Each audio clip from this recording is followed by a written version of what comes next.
Empezamos, si os parece, lo que comentaba. El baño está ahí por esa puerta. Si alguien quiere ir, no hay ningún problema. Hemos traído un poquito de agua, ¿vale? Si alguien quiere. Un pequeño apunte, el cartel de ahí fuera no lo hemos puesto nosotros.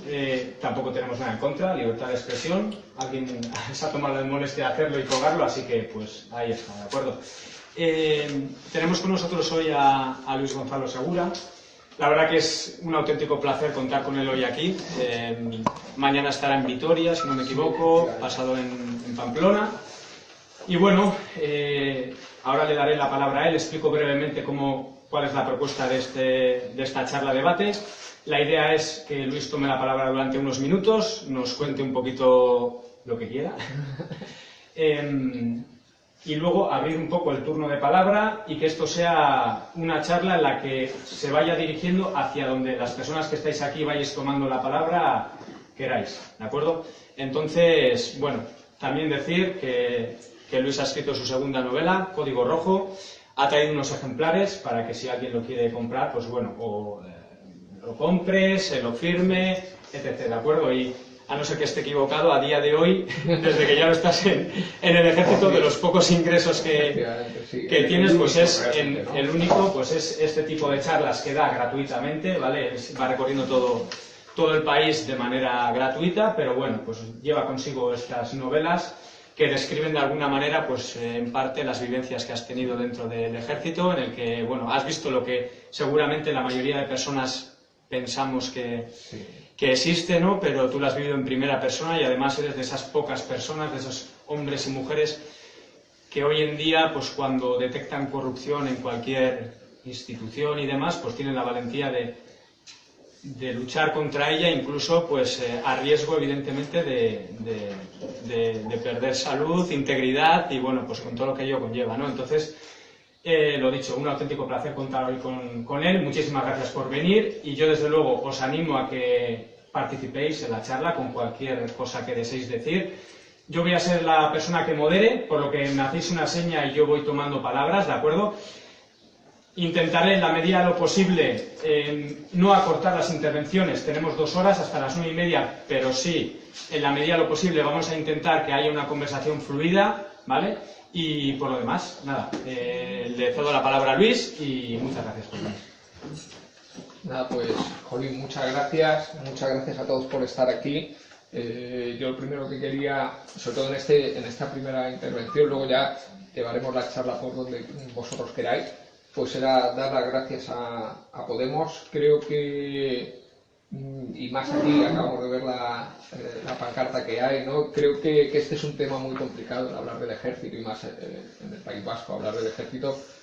Entonces, creo que ha habido una gran parte de la ciudadanía que durante mucho tiempo ha vivido de espaldas al ejército, a la Guardia Civil, por supuesto, a las fuerzas y cuerpos de seguridad del Estado, y desde ese punto de vista creo que lo que está haciendo hoy Podemos y bueno, yo creo que es sus propuestas políticas en el contexto de Guardia Civil, Fuerzas Armadas, creo que es un paso adelante muy importante, no es un paso al frente muy importante, porque bueno, sí que es cierto que toda esta parte de la ciudadanía que durante muchísimo tiempo ha vivido de espaldas a estos cuerpos, los ha abandonado, con justificación, claro que sí, pero los ha abandonado. Resulta que bueno, el despertar 40 años después y decir, bueno, con ese mirar para otro lado no hemos solucionado nada, vamos a tener que remangarnos y vamos a tener que intervenir a fondo en las Fuerzas Armadas, creo que es muy importante, ¿no? Entonces, el hecho de que hoy esté yo aquí creo que demuestra que es un paso adelante muy importante. De hecho, sé que hay muchas personas dentro no solo de Podemos, de diferentes partidos progresistas, por supuesto personas independentistas, antimilitaristas, que les genera una enorme contradicción, un enorme choque estar hoy hablando con un militar o con un exmilitar. Yo soy exmilitar, pero me sigo sintiendo militar, ¿no? Y esto me parece muy importante. Entonces, desde ese punto de vista, yo creo que esta charla es muy importante, ¿no? Porque ayuda a que me preguntéis por todo lo que queráis, a que hablemos a fondo. Sí que tengo que decir que entiendo, comprendo y comparto que gran parte de la ciudadanía, gran parte incluso de los que estáis aquí a lo mejor, pues hayáis decidido en un momento dado darle la espalda al ejército, ¿no? Tenemos unas Fuerzas Armadas que han dado más de 50 golpes de Estado en 200 años, que no está nada mal, es una cifra más que considerable. Por supuesto, tenemos el conflicto armado del 36 al 39. La verdad que no sé ni cómo denominarlos, pasa un poco como con la dictadura. Podríamos estar debatiendo hasta cómo denominar a la dictadura, si aquello fue un régimen fascista, fue un régimen autoritario, fue totalitario, en fin, nos llevaría a una discusión en la que yo he oído muchas interpretaciones y bueno, todas tienen su punto de vista, ¿no? Pero sí es cierto que fue un periodo de represión terrible. Yo ahora estoy trabajando en la zona de Burgos, en un campo de concentración que hubo y por sacarlo, por contarlo en los medios de comunicación, que cuesta un mundo, es una odisea, y unas fosas comunes que han terminado siendo tapadas por una urbanización, ¿no? Lo cual, bueno, pues también te muestra lo que es el Partido Popular, ¿no? El ladrillo que todo lo cubre, ¿no? Hasta las fosas comunes.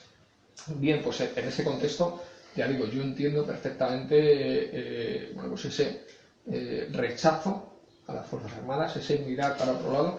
Entiendo perfectamente lo que ocurrió entre el 75 y el 82. En el 82 el régimen, sobre todo en octubre del 82, después del intento fallido de golpe de Estado de los coroneles y del gobierno socialista, bueno, pues el sistema se reasienta de nuevo con Felipe González. Entonces, entre el 75 y el 82 tenemos unas Fuerzas Armadas que amenazan en al menos 3 ocasiones de forma explícita a la sociedad y bueno, de forma soterrada prácticamente durante todo el periodo, ¿no? Entonces, evidentemente, es normal que haya una gran parte de la ciudadanía que se muestre contraria a las Fuerzas Armadas. Después tenemos entre el 82 y el 88 a un gobierno que genera un grupo terrorista, siendo un gobierno socialista o de izquierda, genera un grupo terrorista de extrema derecha. Y esto no lo podemos olvidar, ¿no? Reúne un poco la tradición, por decirlo entre comillas, de la AAA, el Batallón Vasco Español, etc. ¿Qué decir? Aquí todos sabemos el conflicto que ha habido y yo creo que es bueno además que lo hablemos, ¿no? Que se hablen las cosas. Entonces, ¿cómo no va a haber una gran parte de la ciudadanía que sienta rechazo hacia las Fuerzas Armadas, hacia el papel de los ejércitos?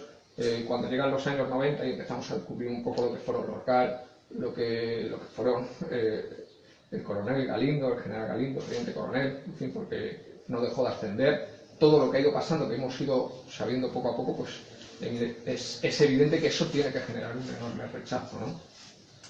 En ese contexto llegamos al siglo XXI y resulta que en el siglo XXI, si fijamos, esto es lo que hace mucho hincapié el libro Código Rojo, podemos ver que hay una serie de elementos comunes entre el principio del siglo XXI y el principio del siglo XX.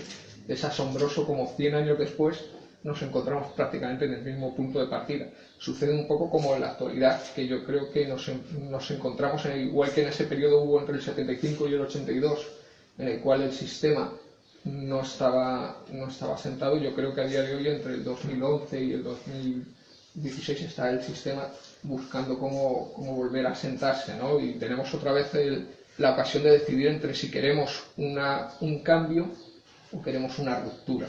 Ruptura en el buen sentido, ¿no? Ruptura, muchas veces yo apuesto por la ruptura, por supuesto, ¿no? Muchas veces cuando se habla de ruptura parece que tiene que ser algo negativo, ¿no? Y bueno, yo creo que lo negativo es seguir manteniendo un edificio que evidentemente ha dado ya unas muestras más que importantes de tener serios problemas. Bien, en ese contexto seguimos teniendo unas Fuerzas Armadas que agreden a la sociedad, ¿no? A lo mejor aquí se ha percibido menos, pero en el año 2006 se gestó el Estatut, se estaba gestando el Estatut de Cataluña, y en el año 2006 el teniente general Mena amenazó con una intervención armada en Cataluña. El año pasado, en el 2015, el ministro Pedro Morenés bueno, pues introdujo al ejército en la campaña electoral directamente. Vino a decir algo así como que si las cosas no se hacían como se deberían de hacer, o si se hacían como se tenían que hacer, el ejército no intervendría. Pero claro, ¿quién decide cómo se tienen que hacer las cosas y en qué momento el ejército interviene, ¿no? Luego hablaremos también seguramente de los cambios constitucionales que deberíamos de afrontar para normalizar la situación del ejército. Evidentemente, bueno, pues habría que hablar de las dos guerras neocoloniales que han sido Irak, Afganistán, lo que hemos gastado, los muertos que se han producido, los objetivos que teníamos antes de intervenir en estos países, las consecuencias de la intervención en estos países, lo que hemos conseguido o no hemos conseguido en estos países y bueno, ver hasta qué punto nuestros ejércitos nos han estado sirviendo a nosotros o han estado sirviendo a las farmacéuticas, a las petroleras, a la industria armamentística, a las textiles, etcétera, etcétera. Es decir, esa ha sido una guerra en la cual teníamos unos objetivos lícitos, va a ser una guerra ilícita. Bueno, pues yo creo que eso habría que hablarlo. Entonces, desde ese punto de vista, entiendo que gran parte de los que podáis estar aquí hayáis sentido un gran rechazo a las Fuerzas Armadas, a la Guardia Civil, por supuesto, a los órganos policiales, porque entiendo que durante mucho tiempo no hemos cumplido la función que tendríamos que cumplir. Entiendo que en muchos casos los componentes no son los que deberían de haber sido y además entiendo que hemos servido muchas veces causas a las que no tendríamos que haber servido. Es decir, yo me siento militar, pero no estoy de acuerdo con este ejército, no estoy de acuerdo con las funciones que tiene este ejército y no estoy de acuerdo con los componentes que tiene este ejército. Sobre todo, evidentemente, a nivel cúpula, ¿no? Si pensamos en la Guardia Civil, a día de hoy la Guardia Civil, perdón, el director de la Guardia Civil es un cadenero, un conocido cadenero en Galicia. Entonces, evidentemente, yo no puedo estar de acuerdo con ello, ¿no? Ahora bien, la solución es, le doy la espalda a las Fuerzas Armadas, le doy la espalda a la Guardia Civil, eres un órgano agresor mío, me has agredido muchas veces, bien, pues miro para otro lado y además considero que todo lo que salga de allí es mi enemigo. Esa es la solución. Bien, pues eso es lo que hemos hecho durante estos últimos 40 años, ¿no? ¿Y hemos conseguido cambiar algo? Bueno, pues desde mi punto de vista yo vengo aquí a contaros mi opinión y deciros que no hemos cambiado nada. Que las Fuerzas Armadas siguen en manos de 4 pseudofascistas que siguen cumpliendo funciones que no deberían de cumplir y que evidentemente no se han regenerado por sí mismas. Conclusión desde mi punto de vista, y esto yo creo que es lo importante, y estamos avanzando. Creo que tenemos que incorporar las Fuerzas Armadas, la Guardia Civil, la Policía Nacional al debate. Tenemos que hablar de ello. Tiene que ser un elemento más. Igual que se habla de sanidad, se habla de educación, tenemos que hablar de las Fuerzas Armadas.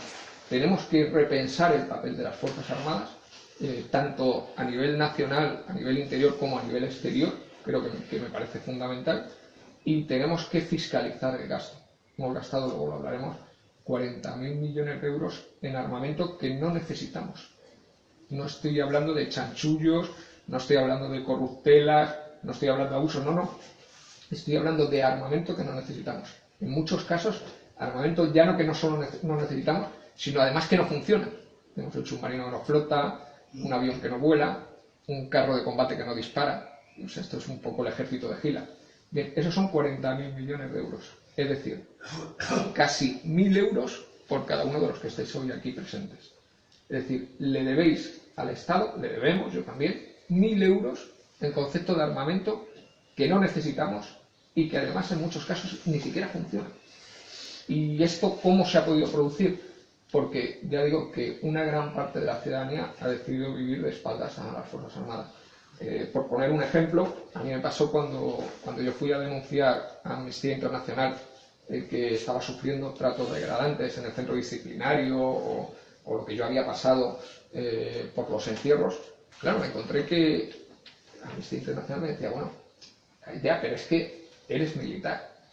Y es como, bueno, pues si se han vulnerado mis derechos humanos, ¿qué más da que sea militar? Ya, pero es que esto nos genera contradicción. ¿Por qué genera contradicción? Efectivamente, porque normalmente es el militar el que viola los derechos humanos, ¿no? Y es lógico, ahí tenemos las imágenes de Irak, de unos militares españoles apaleando a unos prisioneros iraquíes, y es algo terrible, ¿no? Que no debería suceder. Pero, claro, los que queremos cambiar el ejército, los que queremos cambiar la Guardia Civil, los que queremos cambiar la policía, nos encontramos que cuando vamos a la parte más progresista de la sociedad, que sois vosotros, bueno, pues existe esa anomalía, esa contradicción, que además es una anomalía a nivel global, es una anomalía, ¿no? Ese desencuentro tan tan grande y tan justificado por lo que ha pasado entre una parte tan importante de la ciudadanía y sus propios órganos, eso solo se da en países que hemos vivido una historia común, por ejemplo como Argentina, ¿no? Evidentemente allí también hay una situación, un contexto con unos puntos de similitudes históricas que justifican ese enfrentamiento. Pero ya digo que creo que no es la solución. Creo que igual que se necesitan a los bomberos, se necesitan a los militares y se necesitan a los órganos policiales. Otra cuestión muy diferente, como hablábamos antes, es que si los bomberos se dedican a quemarnos las casas y además a quemarnos vivos, pues evidentemente llegará un momento en el que pues no querremos a los bomberos bajo ningún concepto. Pero la solución no es terminar con el cuerpo de bomberos, porque el día que haya un incendio necesitaremos a alguien que vaya a apagarlo, ¿no? La solución es que esos bomberos dejen de quemarnos, ¿no? O dejen de quemar nuestras casas. Esa es la solución, ¿no? Entonces yo creo que desde ese punto de vista, en fin, os paso ya la palabra para que me preguntéis por lo que queráis. Creo que hay muchos temas de los que se pueden hablar. Creo que además tenemos que hablarlos y, bueno, pues aunque creen controversia o discusión, yo creo que pueden ser muy buenos, desde temas evidentemente claros como la represión de las Fuerzas Armadas se ha producido en el País Vasco, o las intervenciones militares neocoloniales que hablábamos antes, o el papel del Estado Islámico. Yo creo que es muy importante, es un gran fraude y hay que hablar del Estado Islámico y de su relación con los refugiados, el gasto armamentístico, no sé, hay muchos temas, ¿no? La novela, si alguno me queréis preguntar por ella. En fin, me quedo a vuestra disposición, os agradezco que hayáis venido, que hayáis sido valientes, que no es fácil, sé que es un tema que genera bastantes contradicciones y os agradezco mucho que estéis aquí, de verdad. Muchísimas gracias y muchas gracias a Podemos, porque me parece que todo esta charla es un éxito, ¿no? Muy bien, gracias Luis por la reflexión. Si os parece, antes de abrir el turno de palabra, a mí me parece interesante nombrar algunos de los casos de corrupción que te has encontrado en primera persona, que si no me equivoco algunos de ellos son, por ejemplo, con contratos de mantenimiento irregulares, con el coste de mantenimiento de unos nodos, no sé si 5.000 nodos que teóricamente estaban instalados en la Comunidad de Madrid, pero luego resulta que en la realidad solo estaban instalados menos de 200, no sé, 189. El coste de mantenimiento anual no sé si ascendía a 386.000 euros. Sí, podía ser que revisarlo cuando hice la denuncia, pero era una barbaridad. Y tú lo rebajaste el primer año, no sé, 14.000. Ah, bueno, sí, ese es el coste de mantenimiento, sí. En Valencia, si no me equivoco, teóricamente había instaladas y ni siquiera estaban 1.000 instaladas. nodos y ni existían. Ni existían, sí. Y luego además yo no sé si la gente está familiarizada con una práctica habitual en la administración, que es la de trocear presupuestos. Sí.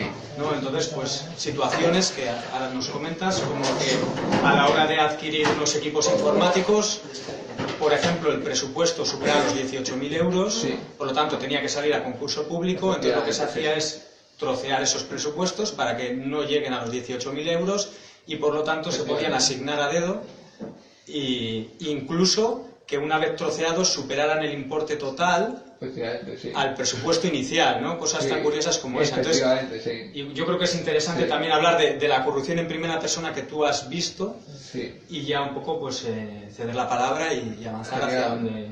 Sí, eso es lo que me lleva a mí un poco... A ver, yo he sido una persona que nunca he terminado de encajar en el ejército, ¿no? Que siempre, chocas con multitud de cuestiones, ¿no? Por poner un ejemplo, a mí me bajaban mucho las notas, que no sé militar lo sabe, me bajaban mucho las notas porque decían que las calificaciones porque decían que yo tropeaba. Tropear es tratarse con la tropa, pero claro, oiga, que si yo estoy en una oficina y resulta que mi compañero de oficina es un soldado, a mí qué más me da que sea un soldado, me iré con él a tomar café porque es mi compañero de oficina.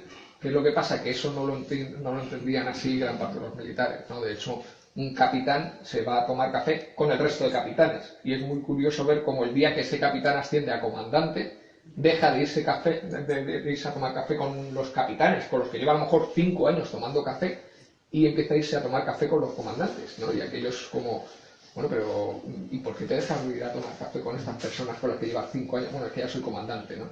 Entonces, claro, en este contexto, mis choques con el sistema empiezan, bueno, desde el momento en el que asciendo ya empiezo a tener choques con el sistema, ¿no? Porque queremos que hagas esto así, y claro, yo era como, pues yo no quiero hacer esto así, ¿no? Queremos que a los sargentos los evalúes y les pongas estas calificaciones. Bueno, yo evaluaré de 1 a 10 en función de lo que considere, aceptaré o me equivocaré. Entonces, al final, el choque es permanente. ¿Qué es lo que pasa? Que son cuestiones que no te llevan a romper tu zona de confort, te llevan a enfrentarte con el sistema, a tener muchos problemas con el sistema. A mí recuerdo que me sancionaban, me castigaban, quitándome a lo mejor de unas maniobras, como si aquello fuera bueno, pues una falta de honor, ¿no? Es decir, bueno, si vas a ir a unas maniobras, pues ya dejas de ir, ¿no? Entonces, mis choques con el sistema fueron permanentes. ¿Qué es lo que pasa? Que yo estaba en un centro de telecomunicaciones muy pequeño, éramos 15 personas. Entonces, claro, allí teníamos un fondillo, es decir, teníamos una caja B. Que lo que pasa es que nuestra caja B eran de 120 euros al año, ¿no? Entonces, claro, dices, bueno, me voy a jugar mi carrera por esto, ¿no? Por ejemplo, ahora va a llegar, ¿no? Nuestra festividad, que es San Fernando, ¿no? Entonces, claro, lo primero que hacían es que te daban 80 euros en vale de combustible para que organices un vino. Entonces, claro, llega un momento en el que dices, claro, la primera vez tú dices, oiga, mire, yo no quiero organizar esto.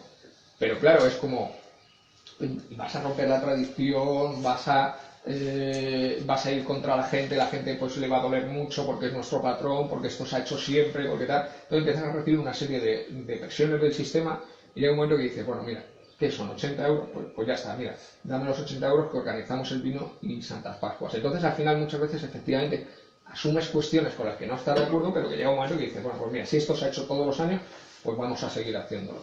Pero claro, en el momento en el que yo asciendo en el 2009, cambio de empleo y paso a una unidad en la que ya no era 120 euros, sino que ya realizábamos las compras para todo el ejército de tierra, os podéis imaginar lo que era aquello.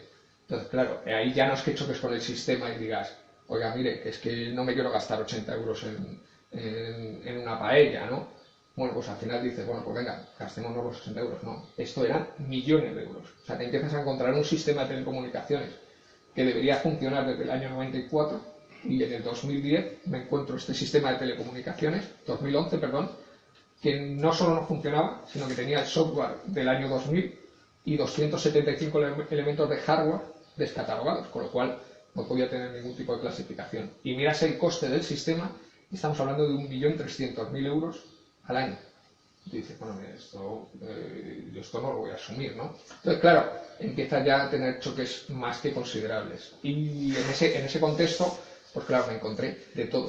Hice una inspección de material informático por todas las unidades del Ejército de Tierra, tanto en España como fuera de España, y me encontré que había desfases de entre 5 y 10 millones de euros. Es decir, había 5 o 10 millones de euros en material informático que había desaparecido y que además había aparecido. Esto era muy fácil de cotejar porque tú ibas con una lista del material que se suponía que tenían que tener las unidades y además tenían que tenerlo porque nosotros éramos los que dábamos el visto bueno a las compras, por lo cual nadie podía comprar ningún ordenador que no lo hubiéramos previamente autorizado y claro, cuando cotejabas todo te dabas cuenta de que bueno, pues la mitad de lo que habíamos comprado no estaba y habían aparecido otra serie de equipos que no tenían nada que ver. No es un montante realmente importante porque es un montante muy importante, pero hablamos de 5 o 10 millones de euros, o sea que tampoco es una gran barbaridad a nivel presupuesto de defensa. Pero, ¿dónde está la importancia de que esto fue uno de los hechos que después denuncié? La importancia es que demostraba, y era la primera vez que podíamos demostrar algo que todos los que hemos estado en el mundo militar, pues intuíamos, ¿no? O sabíamos, pero esto ya se podía demostrar, y es que hay una contabilidad paralela en las Fuerzas Armadas espectacular, ¿no? Entonces esto era un documento terriblemente importante.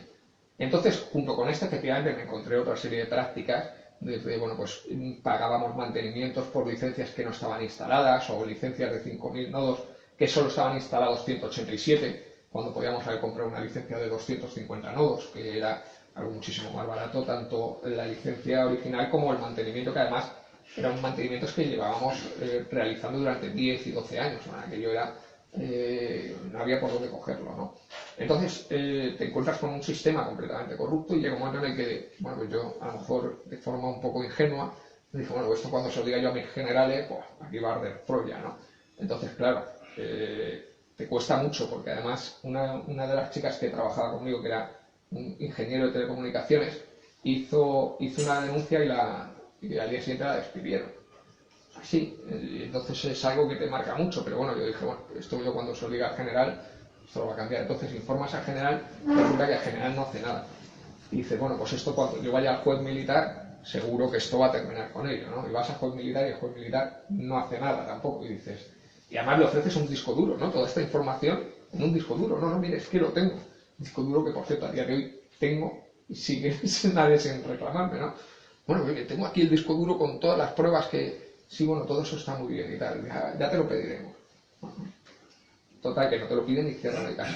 Entonces, claro, llega un momento en el que yo leo además las encuestas que se hacen públicas en las cuales pues, las Fuerzas Armadas son la institución más valorada junto a la Guardia Civil de la sociedad. Yo creo que son las más valoradas porque, claro, el resto ya han perdido cualquier tipo de valoración. Algunas incluso las han sacado de las estadísticas porque ya no hay quien las valore. Entonces, claro, llega un momento en el que lo más desconocido, las Fuerzas Armadas, pues es lo que más valoran, ¿no?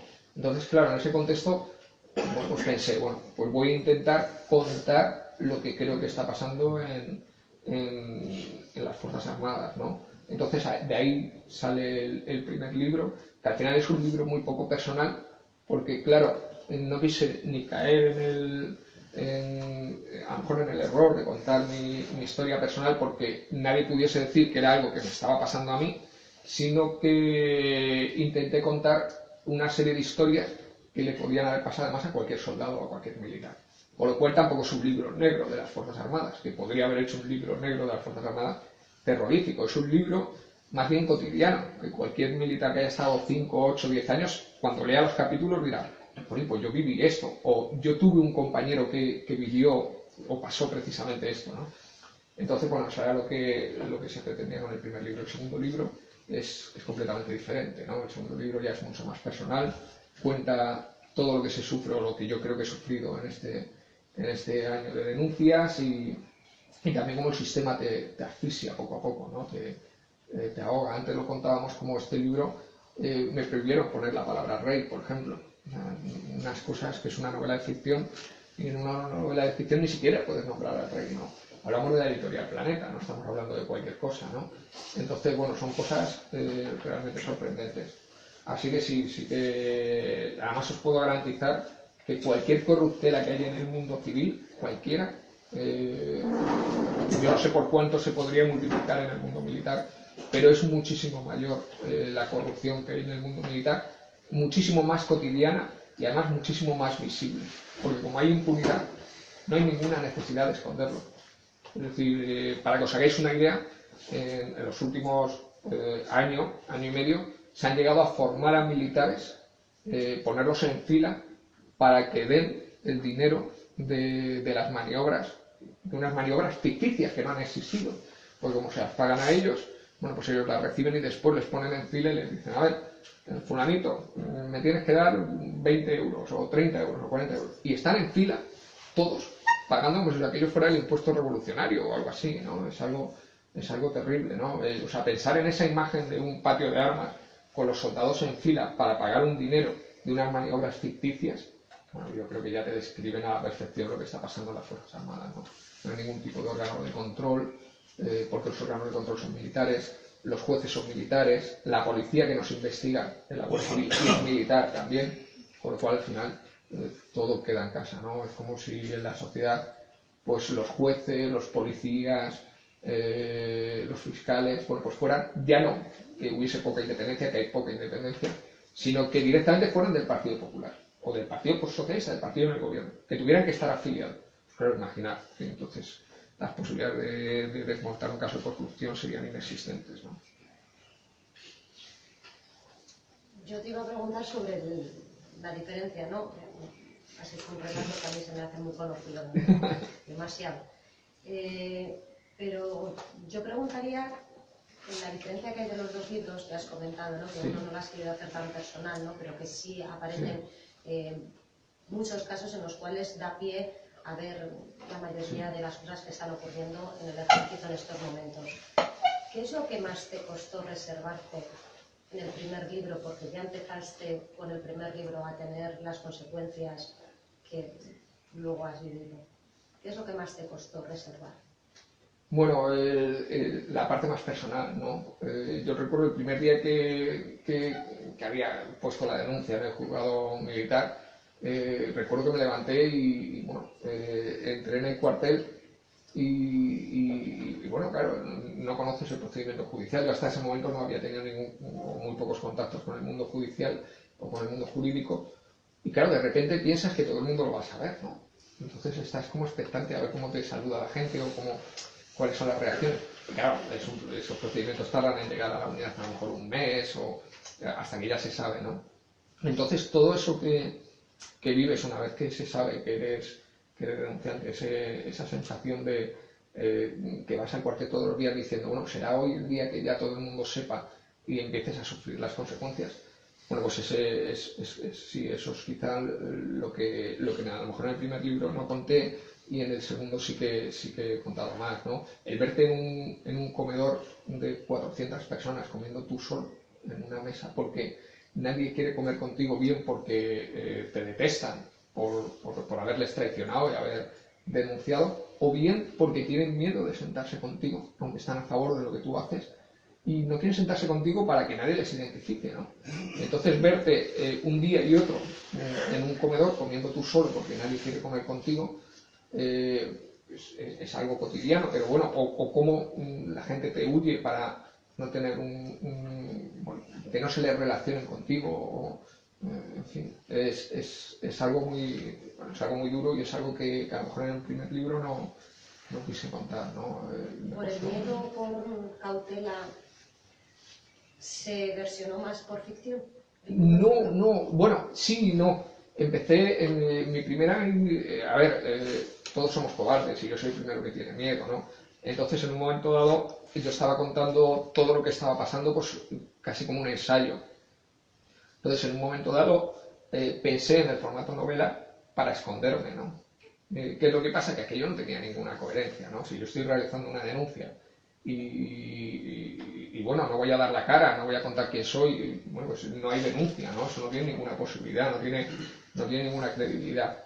Entonces hay un momento dado en el que decido hacerlo con nombre y apellido, ¿no? Bueno, pues esto lo voy a hacer con mi nombre y apellidos y que pase lo que tenga que pasar, ¿no? Al final no es fácil porque yo partía de un empleo ganaba 2.000 euros netos, tenía una estabilidad. Profesionalmente yo trabajaba a nivel telecomunicaciones y me encontraba bien en el trabajo que realizaba. Era un trabajo muy técnico y además estaba en un puesto muy concreto en el que no es fácil no es fácil llegar. Entonces, bueno, pues profesionalmente hablando, se puede decir que mis expectativas estaban colmadas, ¿no? A pesar de esas dificultades.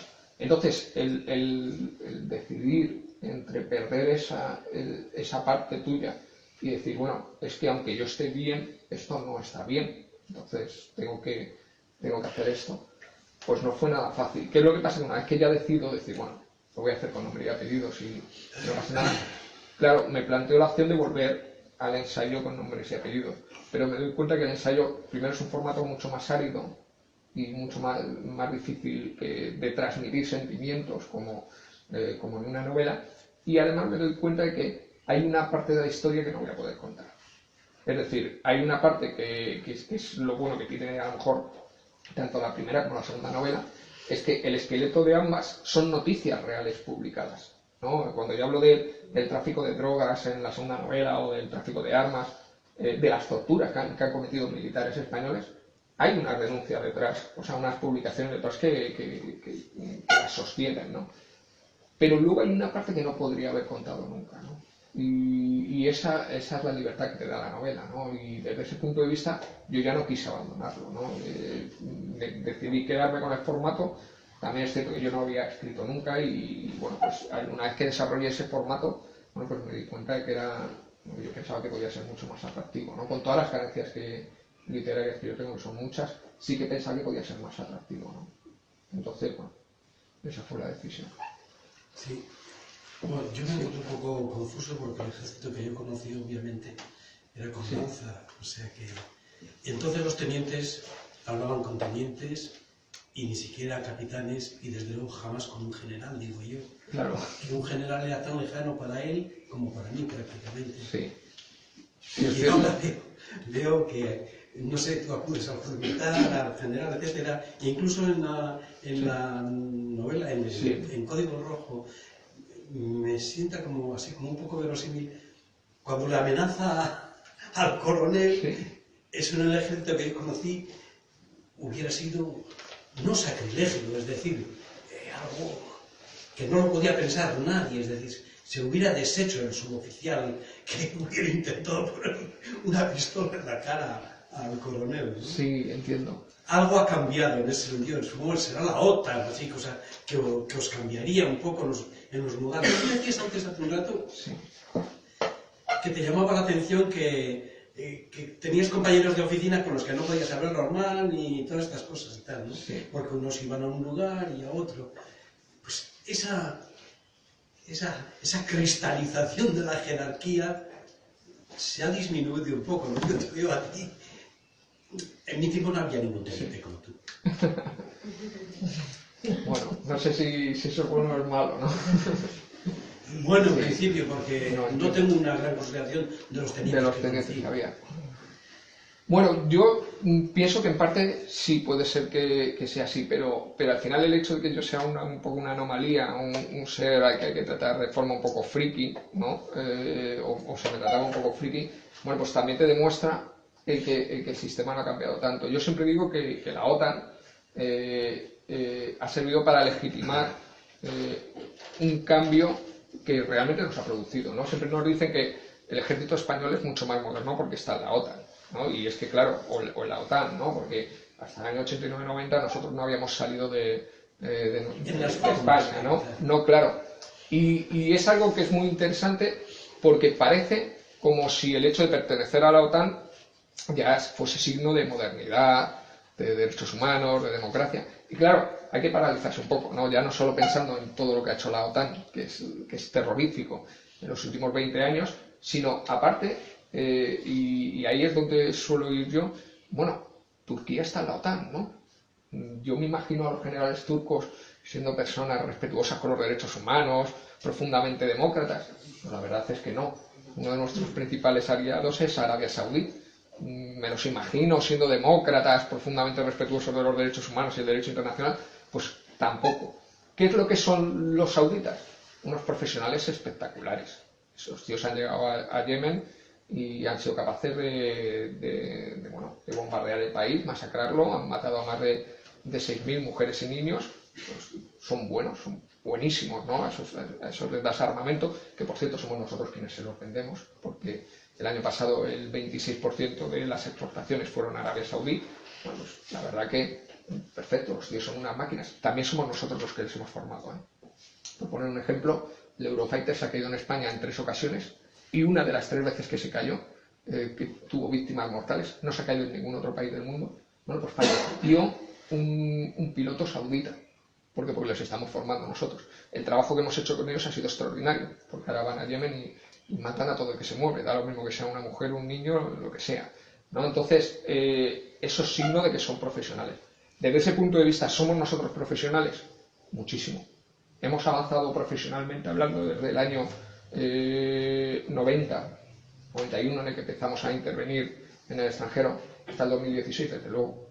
Entonces llevábamos a los militares a la antigua Yugoslavia y los llevábamos sin chaqueta de abrigo, porque nadie pensaba que allí podía hacer frío, ¿no?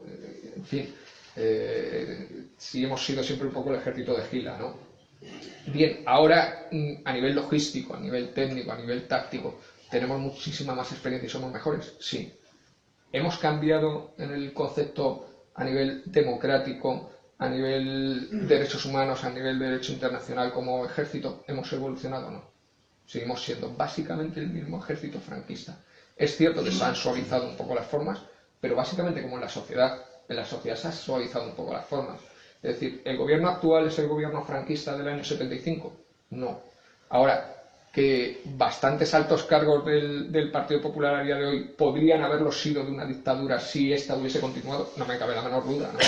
Que Jorge Fernández Díaz habría sido ministro del Interior si Franco viviese todavía, seguro, vamos, eso no, un señor que dice que el terrorismo y el aborto son casi lo mismo, o que se le parecen mucho, pues evidentemente una persona que piensa eso y que tiene un Ángel Marcelo que le ayuda a aparcar, pues yo creo que lógicamente no sé por qué pensar que podría ser perfectamente ministro del Interior de una dictadura, ¿no? Esto es obvio. Y ya no hablar del director de la Guardia Civil, el cadenero, o de Pedro Morenés, el señor de la guerra, que el tío le falta montar un mercadillo y vender a diestro y siniestro, ¿no? Entonces, bueno, las formas se han suavizado, pero al final el concepto es el mismo, ¿no? Yo creo que las Fuerzas Armadas son también un reflejo de la sociedad, ¿eh? Es decir, unas Fuerzas Armadas como las que vivimos, que son terriblemente autoritarias, no en el sentido de que sean autoritarias, sino en el sentido de que son más propias de un régimen autoritario que de una democracia, sobreviven en este Estado porque el Estado no es tan demócrata como pensábamos.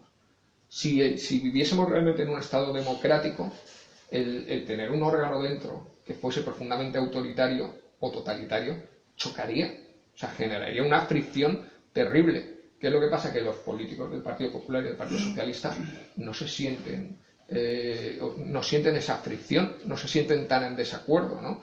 Por ejemplo, cuando el año pasado la justicia militar decidió dejar absueltos a 6 militares españoles que habían pegado una paliza a 2 prisioneros iraquíes, que por cierto no sabemos si están vivos o no. Sabemos que les pegamos, y que les pegamos hasta que los reventamos.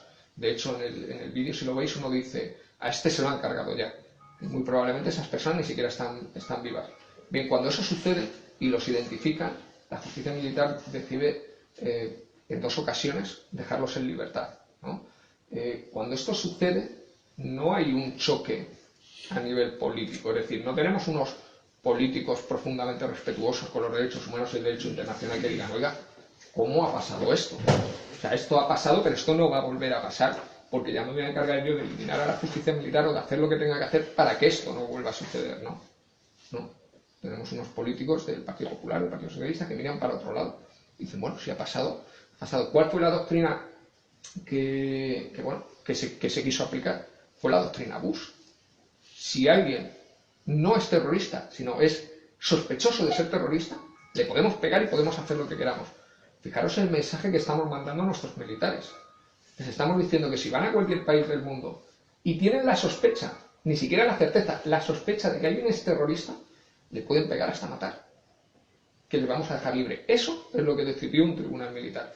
Auténtico escándalo. ¿Chocó con los medios de comunicación? No. ¿Chocó con los políticos? No. A lo mejor es que no tenemos unos medios de comunicación y no tenemos a lo mejor unos políticos que sean tan demócratas como pensábamos que eran, ¿no? Entonces, al final, evidentemente, lo que se vive en el mundo militar es mucho más, está más potenciado, es mucho más agudo que lo que hay en la sociedad, pero seguramente es un reflejo de la sociedad, ¿no? Luis, he leído a nivel de prensa que tanto tú como Ana Garrido, tu compañera, y una más, que habéis denunciado los temas de corrupción, habéis creado una plataforma que estáis teniendo reuniones con los diferentes partidos políticos. Sí. ¿Qué aceptación y qué compromiso ha tenido cada partido político con esta problemática que es muy grave?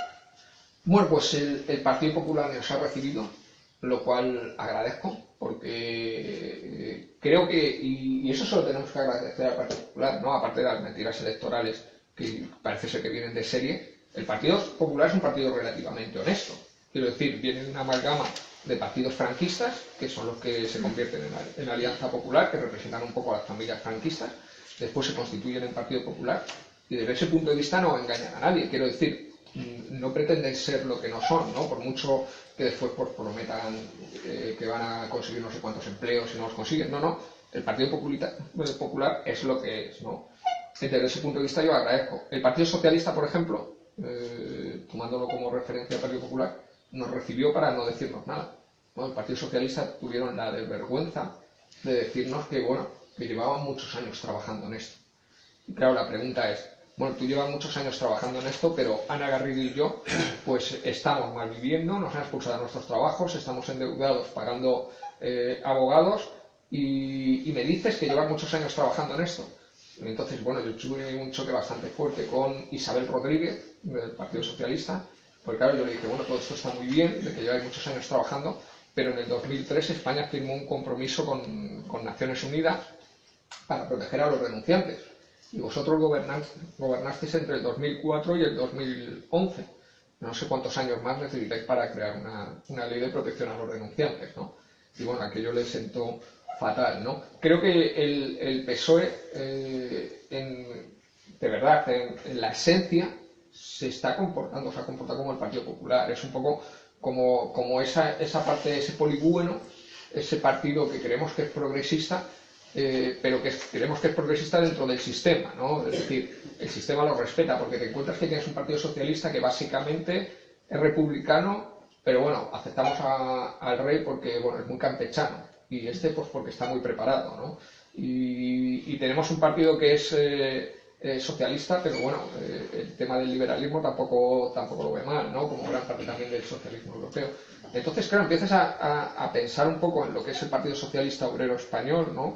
Con todo eso con lo que sus siglas dicen, y claro, sí, somos muy obreros, pero después nos vamos todos aquí por las puertas giratorias a unos puestos de trabajo espectaculares, ¿no? O sea, genera una serie de contradicciones, ¿no? Yo creo que la más importante, evidentemente, es la de los GAES, ¿no? Tener un partido socialista que cree una organización terrorista de extrema derecha, bueno, yo creo que ya es el acabose, ¿no? Porque es decir, ya es ¿qué más puedo esperar yo del Partido Socialista, ¿no? Entonces, claro, que al Partido Socialista le planteemos que creen una ley de protección al denunciante, pues claro, que para aquello le suena bueno, esto será una broma, ¿no? Que yo tengo en Andalucía, la tengo patas arriba, ¿no? Porque pensamos muchas veces que el Partido Socialista no es corrupto, pero creo que en toda esta historia hay algo que no nos están contando, y es que la corrupción, sobre todo, debido a la distribución de fondos, se ha dado a nivel especialmente autonómico. Y bueno, a nivel autonómico, Andalucía, que es la región más fuerte del Partido Socialista, pues evidentemente no es una región ni mucho menos limpia, ¿no? Entonces aquí al final están metidos todos, y el Partido Socialista nos respondió así, lo cual es completamente indignante. Les pedimos expresamente que pusiesen una frase en su programa electoral, y es: apoyamos la creación de una ley integral de protección al denunciante. Se negaron, porque dijeron que su programa ya era muy avanzado en ese sentido. Entonces, claro, nos tirábamos, ahí estábamos Ana Garrido y yo, que fue como, espérate que saltamos encima de la mesa y la liamos, ¿no?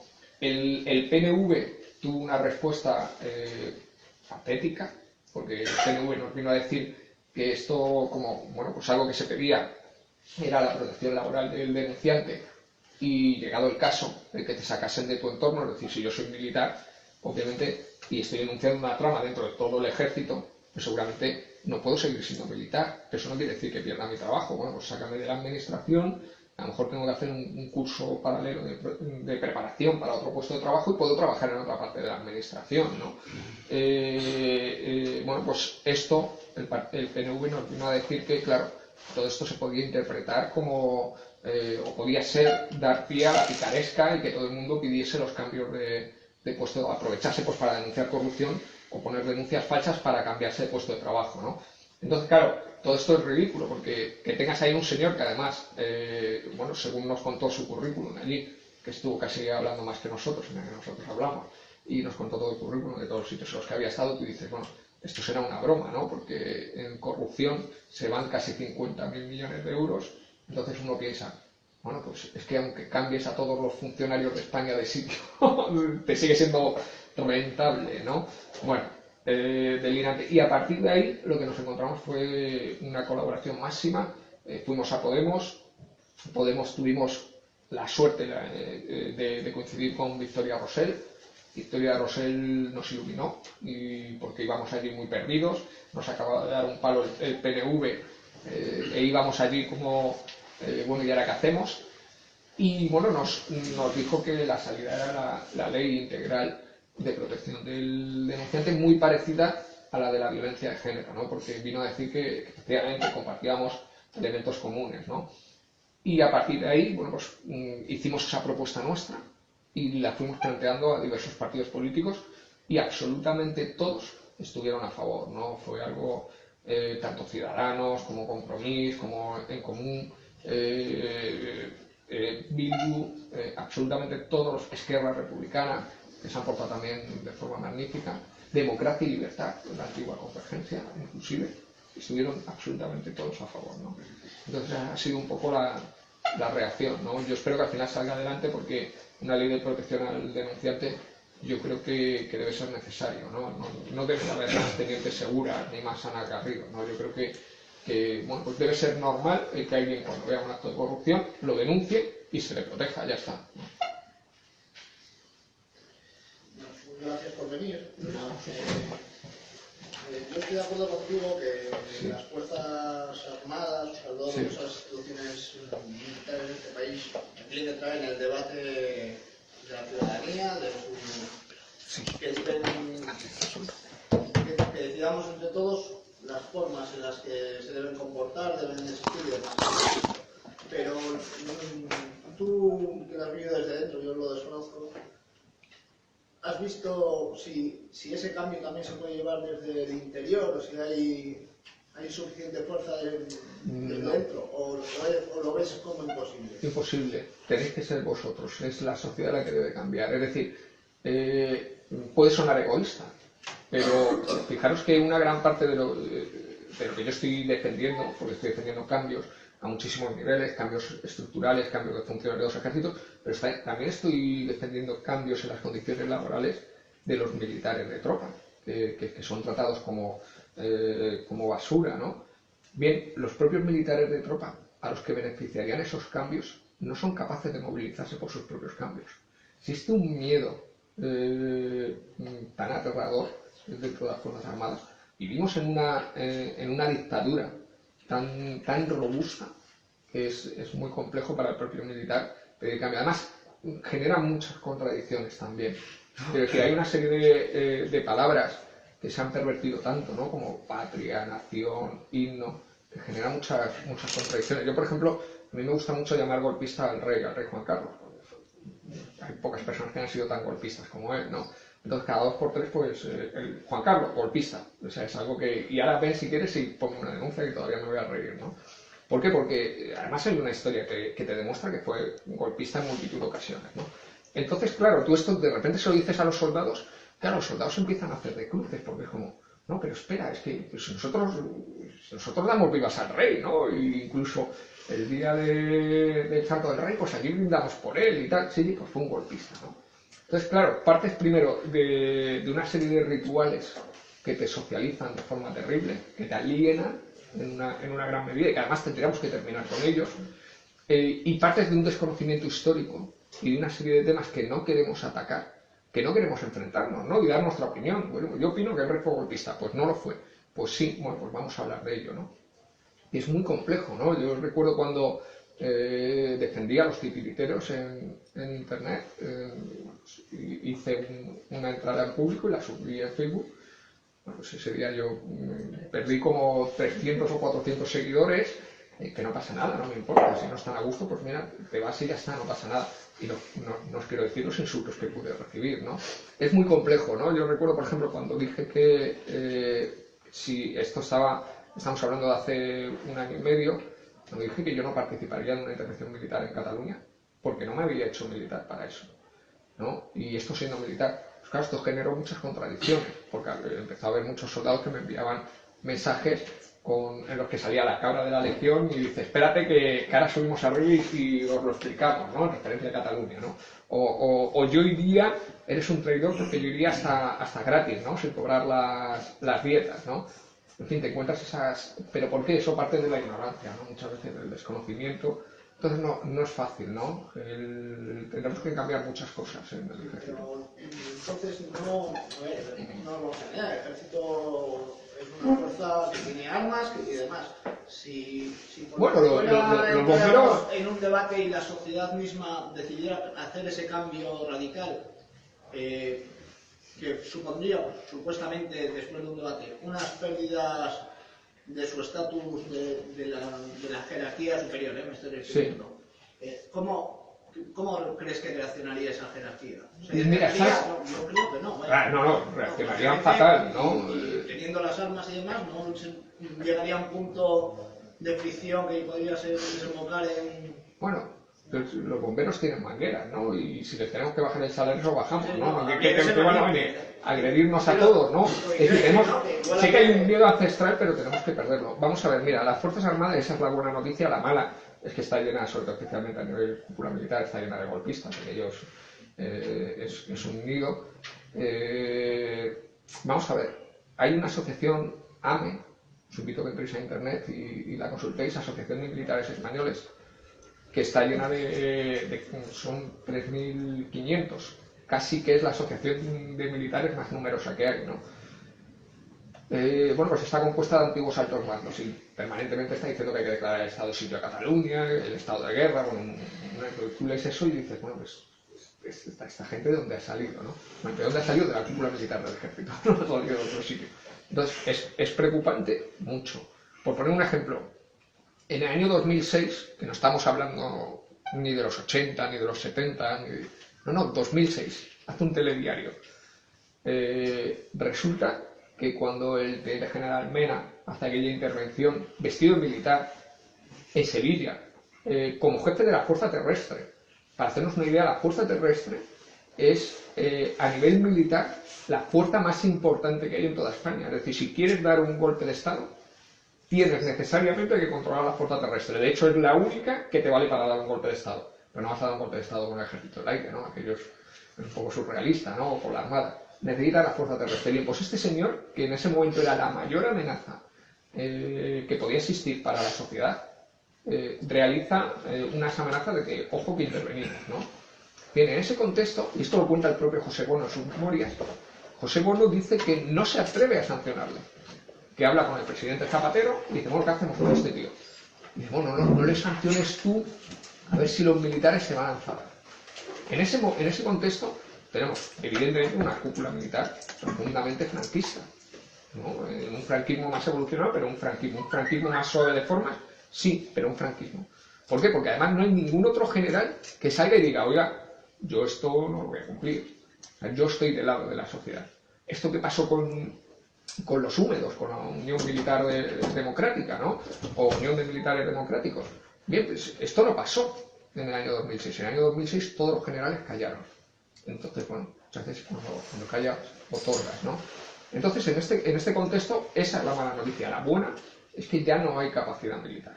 Quiero decir, no había capacidad militar en el año 2006 para tomar militarmente Cataluña. Es que no la hay. Con 125.000 militares, de los cuales tienes que empezar a restar los que son de la Armada, los que son del aire, y después los que cumplíamos tareas técnicas, como es mi caso, en transmisiones o telecomunicaciones militares. Bueno, pues cuando piensas en las unidades de choque que tienes, estamos hablando de 20.000, 25.000 militares. Con 25.000 militares tú no entras ni controlas un territorio como el de Cataluña, con 6, 7 millones de personas, lo abrupto y lo complejo que es. No puedes, militarmente hablando. Bien, a nivel golpe de Estado, siempre lo digo, imposible. Es decir, en el año 81, cuando se dio el golpe del 23F, tú necesitabas controlar el Congreso de los Diputados y al rey, la Casa Real, ¿no? Bueno, que la Casa Real creo que no fue nadie a controlarla, ¿no? Parece ser que alguien decidió que no necesitaban controlarla.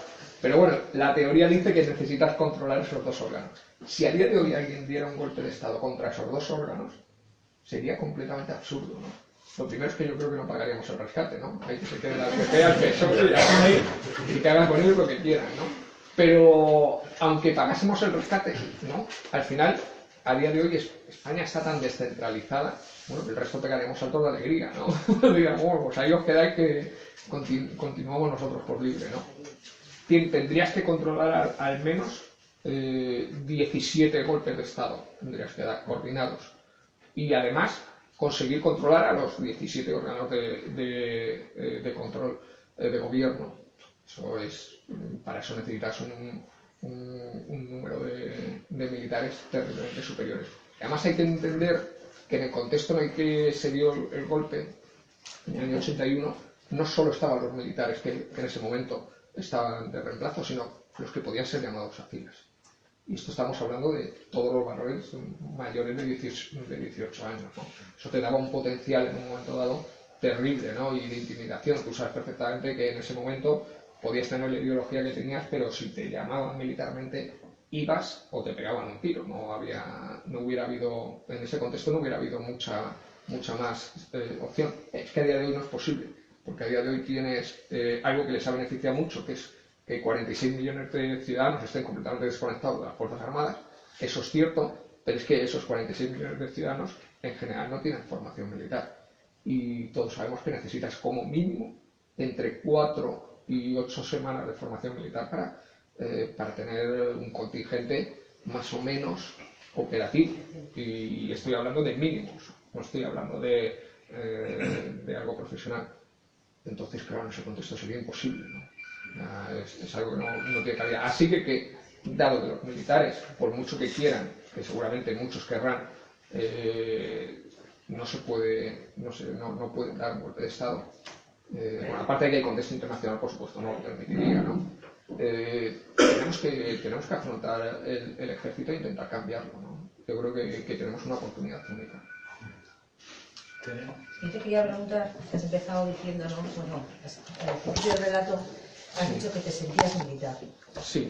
Después de todo lo que estás diciendo, o sea, en todo lo que has vivido, explícame cómo te puedes sentir militar. O sea, bueno, a ver, me siento militar en el sentido de que no me siento de este ejército, no me siento en muchos casos como los militares, sino porque no los haya muy buenos, y no estoy a favor de las funciones que hace este ejército. Pero eso no quiere decir que no me sienta militar, y además no solo eso, seguro que aquí hay muchos de vosotros sois antimilitaristas, y me parece bien. Es que casi que a día de hoy lo extraño sería que alguien no fuese antimilitarista, porque con las funciones que cumple nuestro ejército es normal.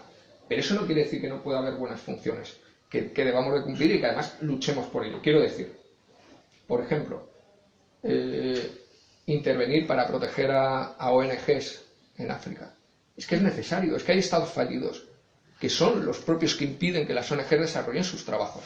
¿Bien? ¿Por qué no voy a tener un ejército que intervenga ahí? Por ejemplo, el Estado Islámico. Con el Estado Islámico solo se acaba con una intervención militar. Bueno, ojo, lo deseable es que no lo hubiéramos creado, por supuesto, ¿no? Lo deseable es que no lo hubiéramos armado, que no lo hubiéramos financiado, que no comprásemos su petróleo. Eso sería lo deseable, ¿no? Pero bueno, en un momento dado, esto ha pasado. La situación, desde luego, no es que se haya ido de madre, porque para el gobierno está muy a gusto, el sistema está muy a gusto con el Estado Islámico, no tiene ningún problema. Pero bueno, es que con el Estado Islámico solo se acaba con una intervención militar terrestre, ¿no? Entonces, bueno, yo quiero un ejército para que intervenga con el Estado Islámico y termine con el Estado Islámico. Bien, ¿terminar con el Estado Islámico es terminar con el terrorismo? No, son dos cosas muy diferentes. El Estado Islámico es un grupo de entre 50 y 60.000 mercenarios con los que hay que acabar militarmente. ¿Vamos a acabar militarmente con el terrorismo? No. Con el terrorismo acabamos con un plan de desarrollo regional, invirtiendo seguramente todos los billones de euros que nos hemos gastado en los últimos 15 años en la guerra de forma directa o indirecta, tanto en Irak como en Afganistán, que han provocado más de 2 millones de muertos y casi 20 millones de refugiados. En el mundo a día de hoy hay unas cifras escandalosas de 51 millones de refugiados desplazados. Es algo terrible. Bien, ¿se acaba con ellos? No, tendremos que invertir ese dinero en educación, en sanidad, en infraestructuras. Pero hay que separar terrorismo de Estado Islámico, porque no es lo mismo. Es decir, el terrorismo es un fenómeno con el que se acaba pues, con educación, con sanidad, con infraestructuras, con progreso, con desarrollo. Acabas con el terrorismo. Pero un grupo terrorista no tiene nada que ver. Hay que acabar con él con una intervención militar. Entonces, ¿yo quiero un ejército que intervenga contra el Estado Islámico? Sí, porque hay que terminar con él, ¿no? Porque no es saludable. Ahora bien, ¿quiero un ejército que intervenga contra el Estado Islámico para dejar aquello como un solar, como lo que son, ¿no? Porque Irak y Afganistán son dos estados fallidos que nos dan muchísimo dinero permanentemente, ¿no? Que justifican, además, gastos armamentísticos completamente injustificables, que justifican recortes en derechos y libertades, que de otra forma, sin que existiese el Estado Islámico, sería injustificable. Bien, ¿quiero que entremos allí militarmente y que nos vayamos a nuestra casa? No. ¿Que entremos militarmente para terminar con el Estado Islámico y después desarrollemos un plan de desarrollo regional para la región, un plan de desarrollo de las comunidades marginadas en Europa? Claro que sí. Entonces, ¿cuál es la función del militar? Bueno, pues la función del militar, desde mi punto de vista, es que en ocasiones tenemos que morir y tenemos que matar, porque en las guerras hay que matar, pero hay que hacerlo por un fin positivo. Es decir, al final, ¿cómo le explico yo al militar que estuvo en Irak o en Afganistán que mataron por algo positivo? ¿Por qué mataron? ¿Por el petróleo en el caso de Irak? ¿Por la industria armamentística que en España se ha multiplicado por 44 desde el año 2000 al 2015? ¿Por el opio en Afganistán, cuyo cultivo se redujo en un 88% con los talibanes y 3 años después estaba en niveles prácticamente en los mismos niveles, y en los años 2011, 2012 y 2013 hemos alcanzado niveles de récord que han favorecido a la industria farmacéutica y a los narcotraficantes que blanquean el dinero en el mismo lugar que nuestros políticos? Yo no le puedo decir a un militar que haya estado en Irak o en Afganistán que lo ha hecho bien. ¿Cómo le justifico yo al militar, por ejemplo, que el año pasado en Irak, que había estado en Irak y se ahorcó el año pasado, 10 años después, por estrés postraumático, por lo que vivió, porque Irak fue una guerra? ¿Cómo le justifico yo que tú has matado por algo positivo? ¿No? Tú has matado por petróleo, tú has matado porque nuestros gobernantes se estén lucrando, ¿no? Entonces, volvemos a ese debate, ¿no? Yo creo que necesitamos un ejército, pero creo que tenemos que realizar los cambios necesarios para que el ejército esté al servicio de los ciudadanos y no al servicio de las grandes multinacionales, ¿no? Ya había planes de invadir Afganistán antes del 11 de septiembre. Y todo esto está escrito, no lo estoy contando yo, ¿no? Entonces, al final, tanto Irak como Afganistán fueron dos guerras neocoloniales que nos interesaban en una gran partida geopolítica que existe en la región, ¿no? Hay una lucha de poder muy importante y desde ese punto de vista, bueno, se están moviendo muchas piezas, ¿no? Ucrania, Yemen, Sudán del Sur, hay una serie de conflictos.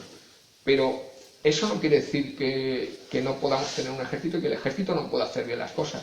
De hecho, tendremos que exigir al ejército que haga bien las cosas. Por ejemplo, Israel-Palestina. Oiga, es que esto está llamando a gritos una intervención para paralizar la situación, ¿no? En algún momento tendremos que hacer algo, ¿no? Si se comete un genocidio como el que se comete en Sudán del Sur, ¿qué vamos a decir? Bueno, oiga, yo como no quiero ejército, pues si en Sudán del Sur o en una nueva Ruanda mueren 900.000 personas, a mí me da lo mismo. Y claro, si no tienes ejército, ¿cómo paralizas esto? No me estaba refiriendo a eso. Claro. No, me estaba refiriendo a que con todas las cosas que te han sucedido a ti... Como hay muchas palabras, sí, de momento hay 2 palabras más 3, sí, para dar un poquito de fluidez, ¿vale? Sí, pero más en lo personal, ya no es vale. lo que se necesite o no se necesite, que después de todo lo que le ha pasado, ¿cómo todavía te puedes sentir militar? O sea, es que quiero ser militar porque quiero esos cambios, claro, quiero luchar desde dentro y no abandonar un poco. Tengo la sensación de que si abandono y me voy a mi casa, al final ¿quiénes se van a quedar ahí? Pues los 4 fascistas que les parece fenomenal todo, ¿no? Entonces, por eso te decía que creo que hay muchas cosas buenas que puede hacer el ejército y que es algo que tenemos que luchar, ¿no? Vosotros desde fuera y yo desde dentro, ¿no? O espero estar desde dentro pronto, ¿no? Eso es utópico. Eso es por favor. Sí. No hay problema por hablar. Sí, no, sí, pedimos sí. palabra. Sí, yo quería comentarte algo. Antes has dicho de que no estás de acuerdo con el modelo de las Fuerzas Armadas actualmente. Sí, por supuesto. Desde tu sentimiento actual, ¿qué modelo consideras que sería el más indicado para la sociedad que vivimos? Bueno, Y después, esas Fuerzas Armadas, ¿por qué consideras que estaría mejor elegido? ¿Por un militar, por un político o por un personaje que fuera elegido democráticamente, como se elige al presidente del gobierno, al presidente autonómico, etc.? Lógico. Te voy a responder a esta pregunta primero y luego te respondo a la otra que es un poco más compleja. Desde luego, a día de hoy tenemos un problema y es que el rey sea jefe de las Fuerzas Armadas genera un problema porque genera una bicefalia, además una bicefalia difícilmente defendible a nivel intelectual, ¿no? Es decir, en una democracia tiene muy poco sentido, ¿no? Las Fuerzas Armadas tienen que estar subordinadas a los ciudadanos y desde ese punto de vista la única posibilidad es que el jefe de las Fuerzas Armadas sea una persona elegida democráticamente. Las opciones ante ello, pues son múltiples y variadas, ¿no? Yo soy muy partidario, pero esto creo que nos queda muchísimo tiempo, de la asistencia de una multitud de puestos que tengan que ser elegidos democráticamente y además que sean independientes unos de otros. ¿Por qué? Porque creo que necesitamos que el poder quede lo más fraccionado posible. Entonces, desde ese punto de vista, yo entiendo que el jefe de las Fuerzas Armadas debería ser una persona elegida por los ciudadanos y bueno, tendría que dar exactamente igual si ha sido militar o no es militar o es civil. Sencillamente es una persona que se presenta con una serie de cualidades al cargo y se le elige o no se le elige, ¿no? La otra posibilidad, pues evidentemente, es que el presidente del gobierno sea el jefe de las Fuerzas Armadas, que es algo que tiene lógica, ¿no? ¿Qué es lo que pasa? Que eso convierte a la monarquía en un florero, ¿no? Entonces, claro, ese es el primer paso para la finalización de la monarquía. Entonces, esa es la lucha que se está dando, una de las luchas que se está dando ahora. Pero yo, evidentemente, soy partidario de que alguien tan importante como el jefe de las Fuerzas Armadas sea elegido democráticamente, ¿no? Eso lo tengo muy claro. Y luego, ¿qué ejército necesitamos? Bueno, necesitamos hacer varios cambios, creo, desde mi punto de vista, ¿no? A nivel constitucional, necesitamos eliminar el artículo 8º, que es el que dice que los militares son garantes de la integridad territorial, la soberanía y la independencia de España, porque los militares no somos garantes de nada.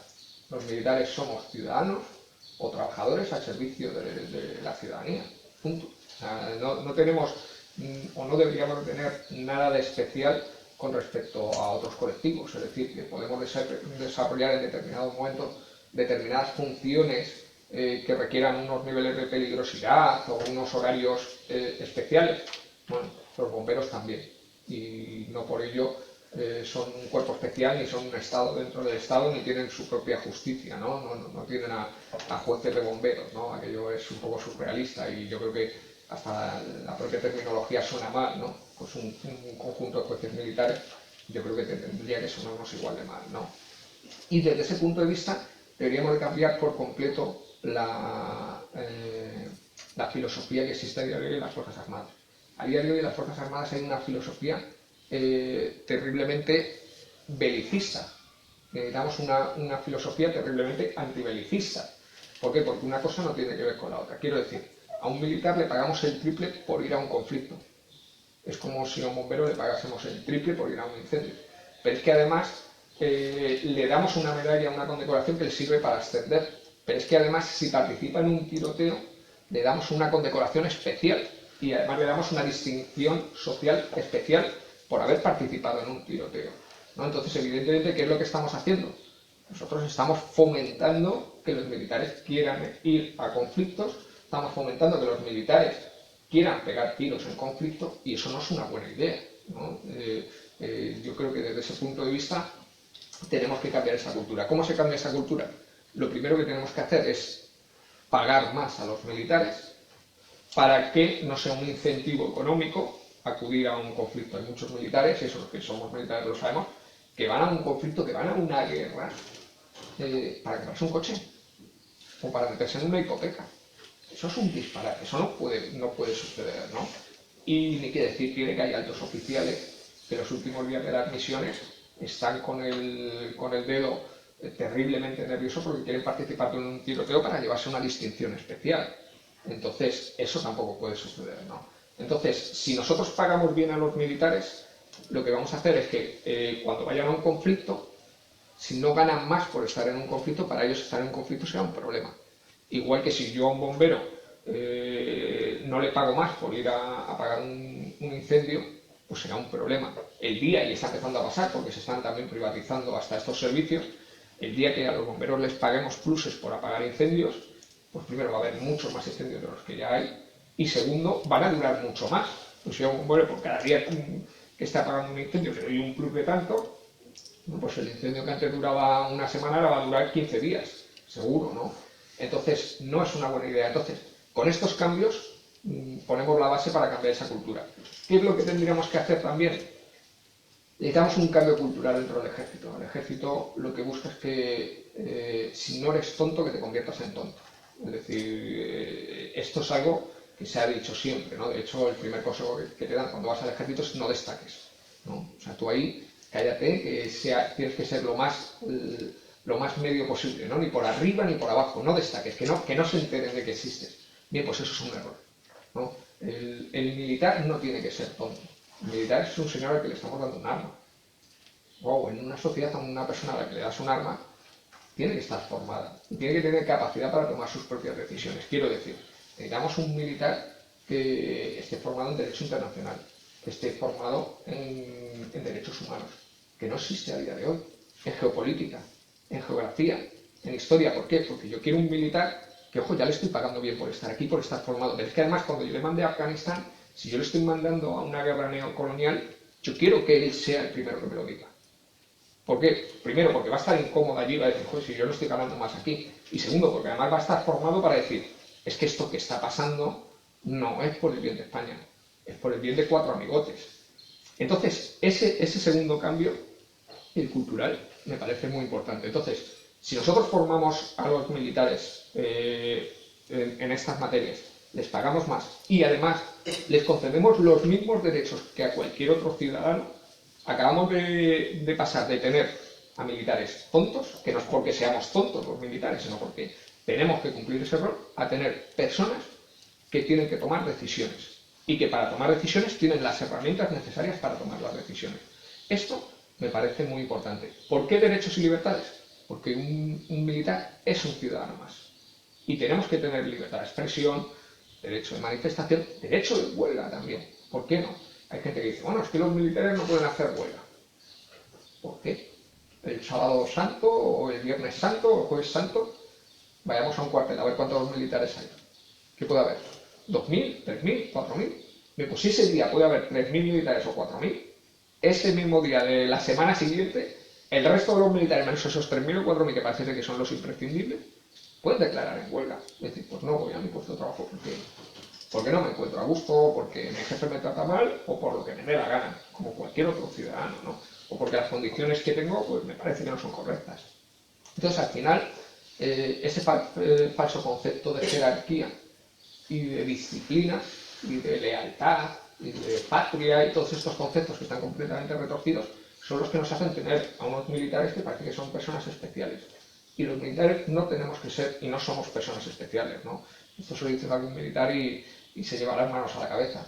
Y es verdad, ¿no? Y esto se está viendo. Entonces, con estos cambios, que como vemos actuarían en diferentes niveles, tendríamos un ejército completamente diferente al que estamos planteando. Y no sería tan utópico. Al final es formación cultural, que esto es básico, pagar más y más derechos y libertades. Al final no es esta la lucha de las clases más progresistas de la sociedad, no ha sido esa siempre la lucha de la clase más trabajadora. Pues al final es lo que tendremos que aplicar en el ejército. Y por supuesto el último cambio es llevar la ilustración del siglo XVIII al ejército, que yo creo que vamos con un poco de retraso, pero yo creo que ya es hora.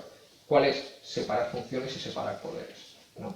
Tenemos que eliminar todos los órganos periféricos al propio ejército, es decir, tenemos que eliminar la justicia militar, la Guardia Civil, por supuesto, tiene que eliminarse como tal y fusionarse con la policía y crear una policía única, lo cual supondría 3.000 millones de euros anuales de ahorro para todos los ciudadanos y además 5.000 agentes más en las calles, lo cual tendría que ser muy beneficioso, ¿no? Otra cuestión muy diferente es que pensemos en la función que deben de cumplir los agentes, otra función más social, ¿no? Pero eso ya es diferente. Tenemos que terminar con los órganos de control de las Fuerzas Armadas, en fin, esos son los cambios que tendremos que implementar desde mi punto de vista en un ejército, en unas Fuerzas Armadas, ¿no? Sí, como militar, ¿cómo se le queda el cuerpo cuando doña Esperanza Aguirre dice que el ejército español no estuvo en la guerra de Irak, o cuando se vende la muerte de un cabo por 200.000 euros en Israel? Pues muy avergonzado, ¿no? Muy avergonzado. Vamos a ver, yo a Esperanza Aguirre creo que, no recuerdo cómo titulé el artículo, pero le respondí, ¿no? No sé si la llamé mentirosa, tengo un blog en publico.es, lo podéis ver, creo que la llamé mentirosa, ¿no? Evidentemente aquí hay un trasfondo y es algo más muy importante. España ha estado en una guerra, o en dos guerras, fundamentalmente igual que el Líbano. No ha sido una guerra, el Líbano desde el punto de vista de los militares, siempre hablamos de ello como un japoneseo, ¿no? Es decir, es cierto que te podía caer y te puede caer un mortero en el Líbano, como ha pasado, pero no es un conflicto armado latente como es Irak o como es Afganistán. Irak y Afganistán han sido dos guerras y el problema es que España como tal no quiere admitir que hemos estado en dos guerras, ¿no? La excusa de Esperanza Aguirre era que según ella la guerra queda acotada nada más que a la invasión, como si el resto del conflicto no fuese una guerra. Entonces las guerras de guerrilla ya no existen, ¿no? Las guerras de independencia ya no existen, tendríamos que reescribir la historia entera, porque si la guerra solo es la fase de invasión de un territorio, pues bueno, hay muchas guerras que no serían como tal, ¿no? Es completamente absurdo. Lo triste es que está respaldado por muchos medios de comunicación. Pero ¿qué es lo que hay detrás de todo esto? El no asumir las cuentas, ¿no? Seguramente no. Aznar tendría que ser juzgado en un tribunal internacional, pero claro, si tú asumes que has estado o aceptas que has estado en una guerra, es mucho más fácil dar ese paso de juzgar a Aznar, ¿no? Que seguramente a Aznar, ni a Bush, ni a muchas otras personas se les va a juzgar nunca, porque somos nosotros los que tenemos el poder y no les vamos a juzgar, ¿no? Con todo esto hay algo muy perverso detrás, y es que como hemos estado en guerras, y esto han sido guerras neocoloniales, guerras que no tendríamos que haber emprendido, guerras que han favorecido a la industria armamentística, a la textil, a las farmacéuticas, etcétera, etcétera, pero guerras, al fin y al cabo, significa que tenemos militares que sufren a día de hoy estrés postraumático. Y sabemos que de tal cantidad de militares hay un porcentaje que sufren depresión, ansiedad, determinadas patologías, y hay otro porcentaje de personas que se suicidan, ¿no? Entonces, en ese contexto, los patriotas del Partido Popular y el Partido Socialista prefieren no admitir que hemos estado en una guerra y permitir a conciencia, sabiendo que esas personas se suiciden, antes que decir, bueno, hemos estado en una guerra. ¿Por qué? Porque, claro, tú no puedes tratar el estrés postraumático si no has estado en una guerra. Entonces, claro, primero tienes que admitir que has estado en una guerra y después tratar el estrés postraumático. Entonces, por no admitir que hemos estado en una guerra, estamos dejando morir a personas que han estado en esos conflictos, que han tenido una serie de vivencias atroces, las estamos dejando morir. Por no abrir esa puerta, ¿no? Entonces es terrible, ¿no? Entonces, ¿cómo se me queda el cuerpo? Pues es una gran indignación, ¿no? Lo que ha pasado con el Cabo Soria es completamente indignante, ¿no? El vender la vida a un militar por dinero, pero ojo, es que Pedro Morenés estuvo visitando Israel unos meses antes, ¿no? Entonces, ¿a qué fue allí? Pues evidentemente fue a comprar y a vender, ¿no? Esto es obvio, ¿no? Y es una vergüenza, ¿no? Es algo que tenemos que empezar a preocuparnos porque es algo que yo creo que nos afecta a todos, ¿no? No solo a los militares. Yo. No, es que te estaba escuchando y la verdad, debe ser cuestión de edad, pero es como si te estuviese escuchando exactamente hace 40 años. Entonces, está muy bien toda esa voluntad, un poco de cambiar y tal, pero uno de los debates es si realmente la institución del ejército hay alguna manera de reformar eso. Wow. Y voy a lo siguiente. Has hecho el comentario de que en buena medida el ejército es un reflejo de la sociedad. De cualquier institución se puede decir eso. Sí. Pero hay dos instituciones tan elementales en el sistema que vivimos desde hace ya 300 años, que son la Iglesia y el ejército, que no hay Dios que los mueva. No hay Dios que lo mueva. Entonces, una de las cosas, por ejemplo, que en el ejército nunca aparece, cuestiones tan elementales como la estadística, la extracción de todas las jerarquías, especialmente a partir de los coroneles para arriba. Es una reproducción permanente de fascistas. Y sigue, y sigue, y sigue. Recuerdo una conversación que tuve la oportunidad de conocerle hace ya 25 o 30 años a Otero, al cuenta el tema de la Comisión de Libertades Informáticas y todo esto, y seguía igual. Te vuelvo a escuchar y todo sigue igual. Sí. Entonces, una de las grandes traiciones y miserias de la Constitución española fue que en ese pacto el PSOE y lo que eran los círculos del poder pactaron que no se tocara nada y que siguieran igual. Sí, estoy de acuerdo. Y veo que pasan los años y todo sigue igual. Lo único que te puedo decir es que tiene más moral que la hostia, de verdad, porque es que yo no veo que eso se pueda cambiar por ningún lado. Porque hay pactos mucho más allá de los debates parlamentarios, porque la verdadera política no se discute en el Parlamento. La verdadera política se hace en los grandes despachos vinculados al poder, y te estoy escuchando que tenemos, que podemos, que no se puede, no se puede. Está tan corrompido eso que la única manera es echarlos a todos, y para eso sí que tiene que haber una correlación de fuerzas, realmente con fuerzas que quieran cambiar. Y aquí me venía una pregunta que te quería hacer ya a nivel personal. ¿Cómo es posible que en esa extracción, en la élite del poder, que todo se reproduce y siempre se reproduce, sale una persona como el exjefe del ejército español, Julio Rodríguez, y está haciendo unas declaraciones que en principio a mí me dejan un poco perplejo, cuando menos? ¿Cuál es tu opinión? De Julio Rodríguez. Bueno, antes te digo, yo creo que efectivamente creo que hemos fracasado, lo tenemos que asumir todos, ¿no? En cuanto a que, bueno, nos han sedado, ¿no? Yo creo que el hecho de que nos dejasen votar y el hecho de que no nos pegasen un tiro o no nos metieran en una cárcel, o no a todos, o no de forma tan arbitraria como sí que podía pasar antes de la muerte de Franco, ha hecho que nos quedásemos un poco sedados, ¿no? Bueno, ya somos demócratas, ¿no? España ya es un país democrático. Pues no, ¿no? Es un país que ha cambiado formalmente, que ha cambiado, que se ha suavizado, que estéticamente parece algo que a lo mejor hace 40 años no parecíamos a nivel estético, pero la esencia sigue ahí, en eso estoy de acuerdo. Pero tendremos que combatirla, ¿no? Volvemos a lo mismo, ¿no? El hecho de que hoy estemos aquí hablando de las Fuerzas Armadas, por ejemplo, es una anomalía. Yo no lo sé, pero creo que en los últimos años, yo no sé cuántas veces os habéis reunido en un espacio público como este para hablar de las Fuerzas Armadas. Yo no creo que hayan sido muchas. Bien, entonces, desde ese punto de vista, hay espacios que la ciudadanía en muchas ocasiones se ha dado por ese voto cada 4 años pensando que ya estamos votando a unas personas que van a mirar por nuestro bien, cuando evidentemente hacen todo menos eso. Bien, pues hemos dejado de combatir determinados espacios, ¿no?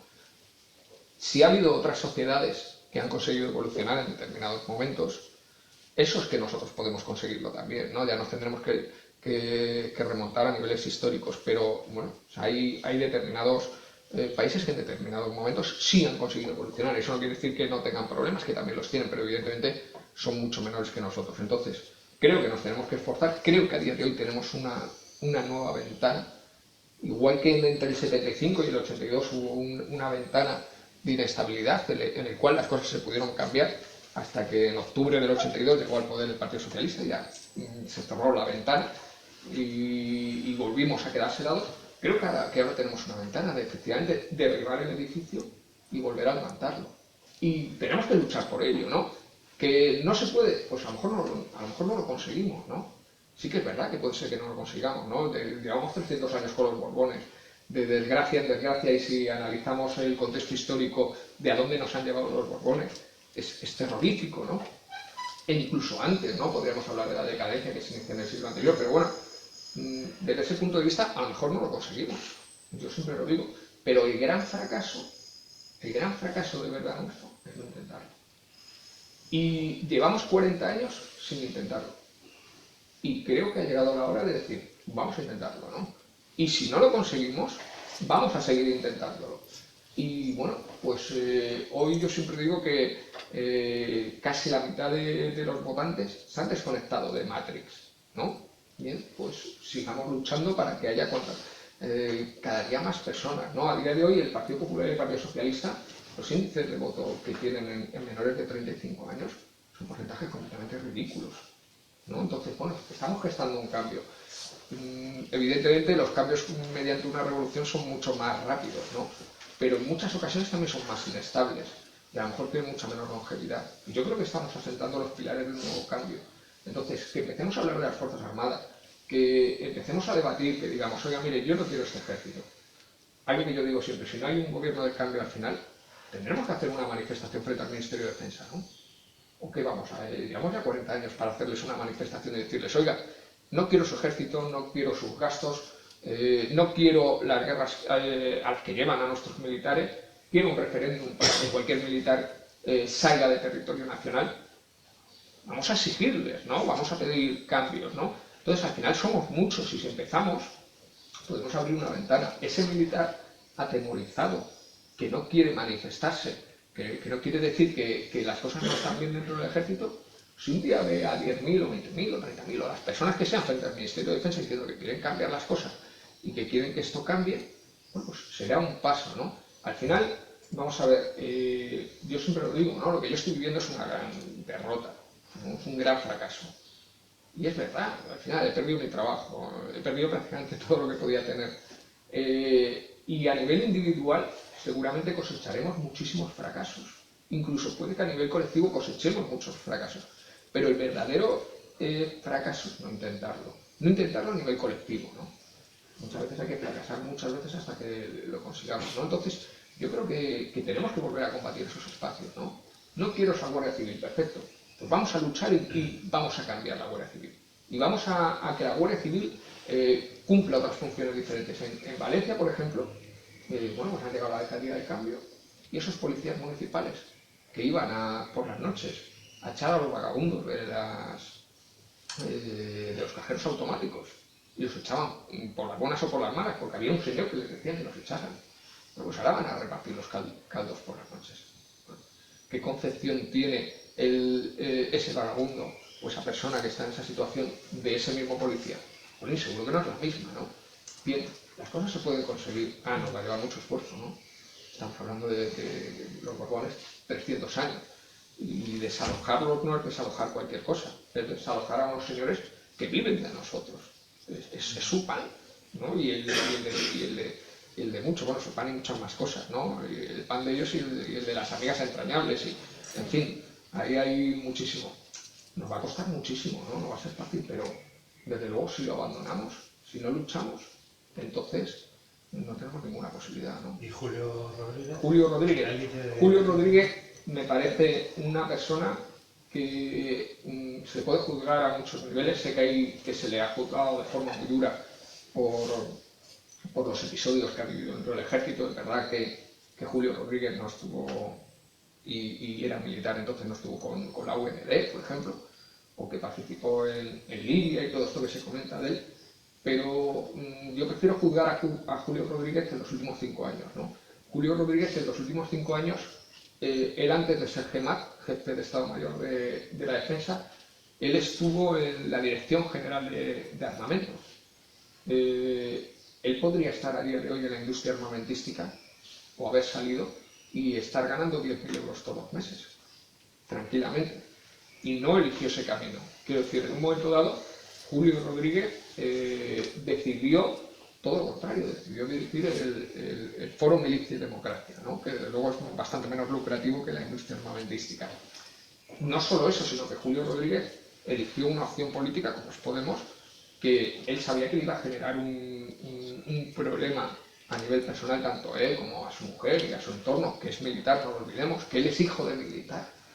Terrible, ¿no? Y desde ese punto de vista es algo muy valioso. Julio Rodríguez, si sale elegido por Almería, va a perder dinero, porque ahora gana mucho más dinero del que ganará con el salario impuesto desde Podemos, ¿no? Entonces, desde ese punto de vista... Eso, güey, 5 años. Por eso te digo, fíjate qué cargo tiene. Claro, pero no solo eso, sino que además Julio Rodríguez ha pasado de ser GEMAT y a lo mejor el día de mañana es diputado. Pero es que ser diputado para alguien que ha sido GEMAT no es desde luego ni mucho menos mucho poder, sino muchísimo menos poder, ¿no? Él ha sido la persona más poderosa dentro de la institución, de las Fuerzas Armadas. O sea, con esto quiero decir que él no hace esto por dinero, porque pierde dinero. No hace esto por conseguir un puesto de trabajo mejor, porque no lo va a conseguir mejor que el que tenía, y no hace esto tampoco por pues poder o por otra cuestión, sino que todo lo contrario. Entonces, desde ese punto de vista, a mí me parece el papel de Julio, me parece una decisión terriblemente generosa. Además es una decisión que le ha traído muchísimos problemas, y yo desde ese punto de vista la admiro mucho. ¿Cómo puede ser que alguien cambie tanto de una situación a la otra? Bueno, yo creo que en los últimos 10 o 15 años todos hemos visto un poco la luz, ¿no?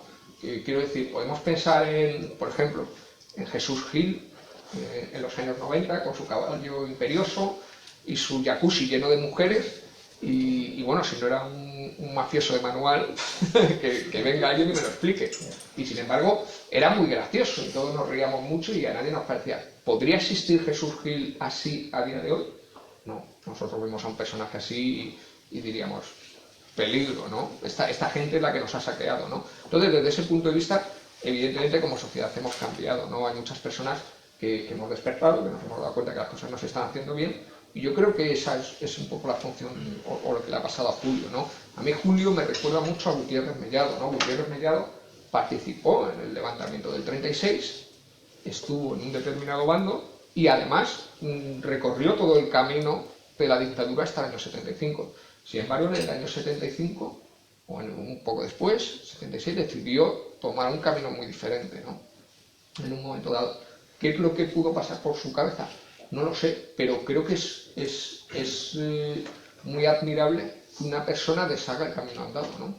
Yo creo que eso tiene un valor enorme, ¿no? Es mucho más fácil correr siempre en el mismo sentido que de repente en un momento dado decir, no, yo voy a desandar lo que he andado, ¿no? Y desde ese punto de vista, por ejemplo, Gutiérrez Mellado me parece, es una persona a la que la insultaban en los entierros y le llegaron a amenazar, en fin, vivió lo que vivió y era el gran traidor por haber permitido lo que permitió, por estar con Suárez, en fin, todo este tipo de historias.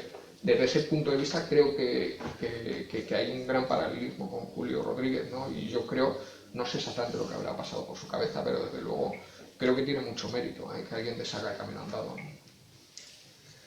Si os parece, hay 3 personas que han pedido turno. Así voy a intentar ser breve. Se van acercando. Es que tengo tanto que contaros que... Se van acercando a las 9:30. Y no he hablado de mi libro todavía. Si hay alguien que quiera intervenir, aparte de las 3 personas que han pedido turno, que lo comente ahora. O calle yo para creo que siempre. deberíamos intentar ser un poquito breves para Voy a ser breve yo también, de verdad. Pues porque al final quedamos o no, pues este señor, aparte de venir a contarnos sus experiencias y sus opiniones, ha venido con el libro debajo del hombro del brazo y bueno, pues yo creo que es interesante que haya unos minutos, por si alguien lo quiere comprar, firmar, y los típicos minutos de charla de tú a tú. Vale, entonces, ¿alguien más quiere intervenir aparte de las 3 personas que han pedido palabra? No, pues venga. Marcos, luego vas tú, ¿vale?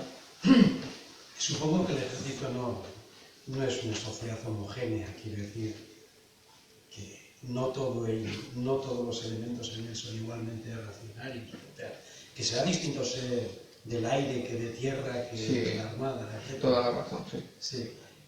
Entonces, una de las esperanzas posibles, como en su tiempo la UMD, es que al no ser una institución homogénea, sí que haya suficientes personas en él que puedan inducir desde dentro un cambio, aunque desde luego también tiene que acontecer muchos cambios desde fuera. Eso es verdad.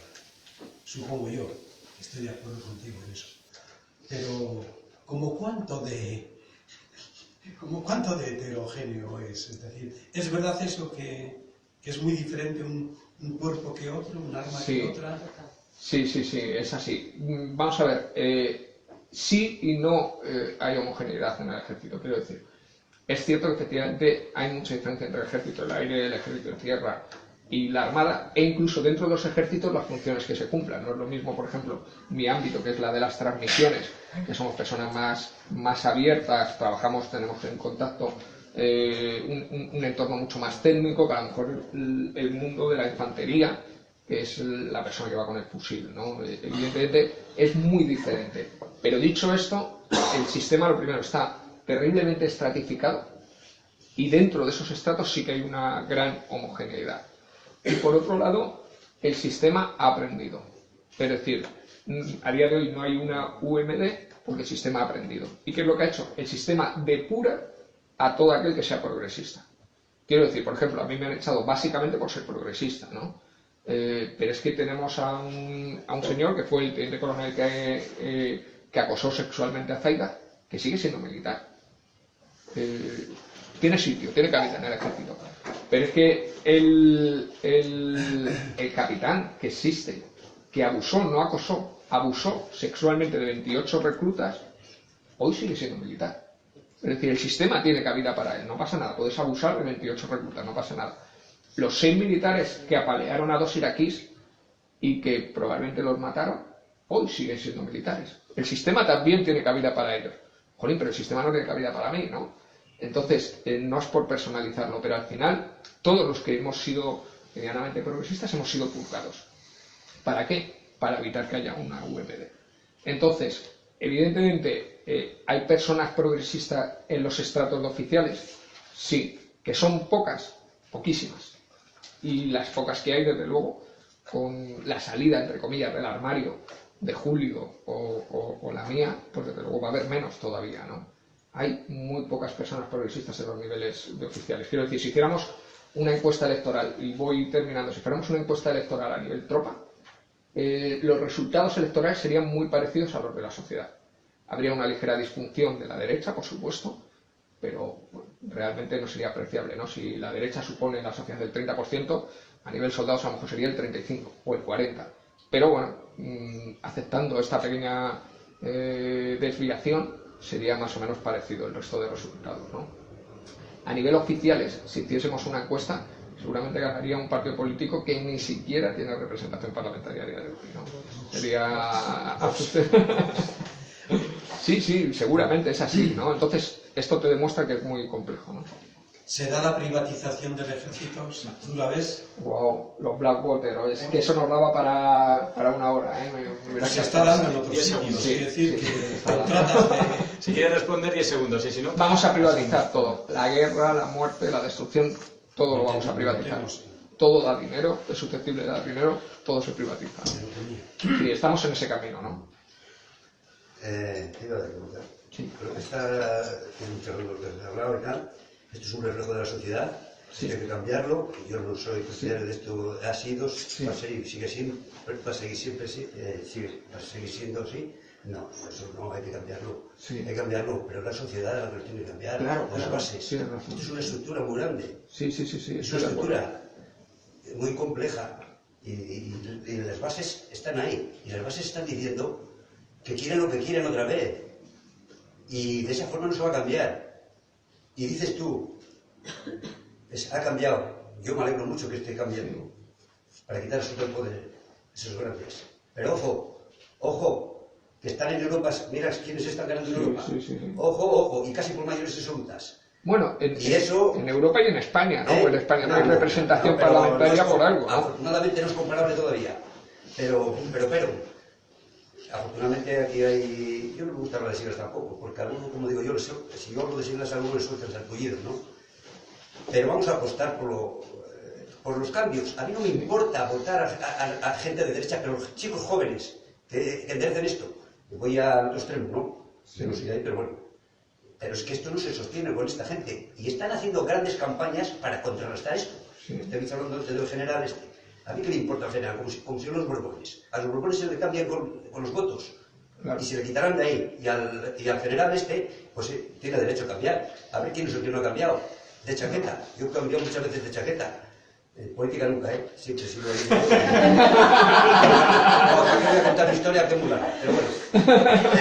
Todos tenemos derecho a cambiar. Sí. Lo que hace falta es que se hagan buenas cosas. Pero esto es así. Es que aquí... Ahora mismo, por ejemplo, dices tú de 35 años, de 45 años para arriba, son caladeros de votos de los partidos de siempre, de los 45 años. El Rivera está de los 35 a los 35 al 45. Y los pequeños, estos están de los 25 a los 35. A ver, vamos a ver, porque es que si no, bueno, pero vamos a confiar en eso, y el reflejo, ¿sabes cuál es?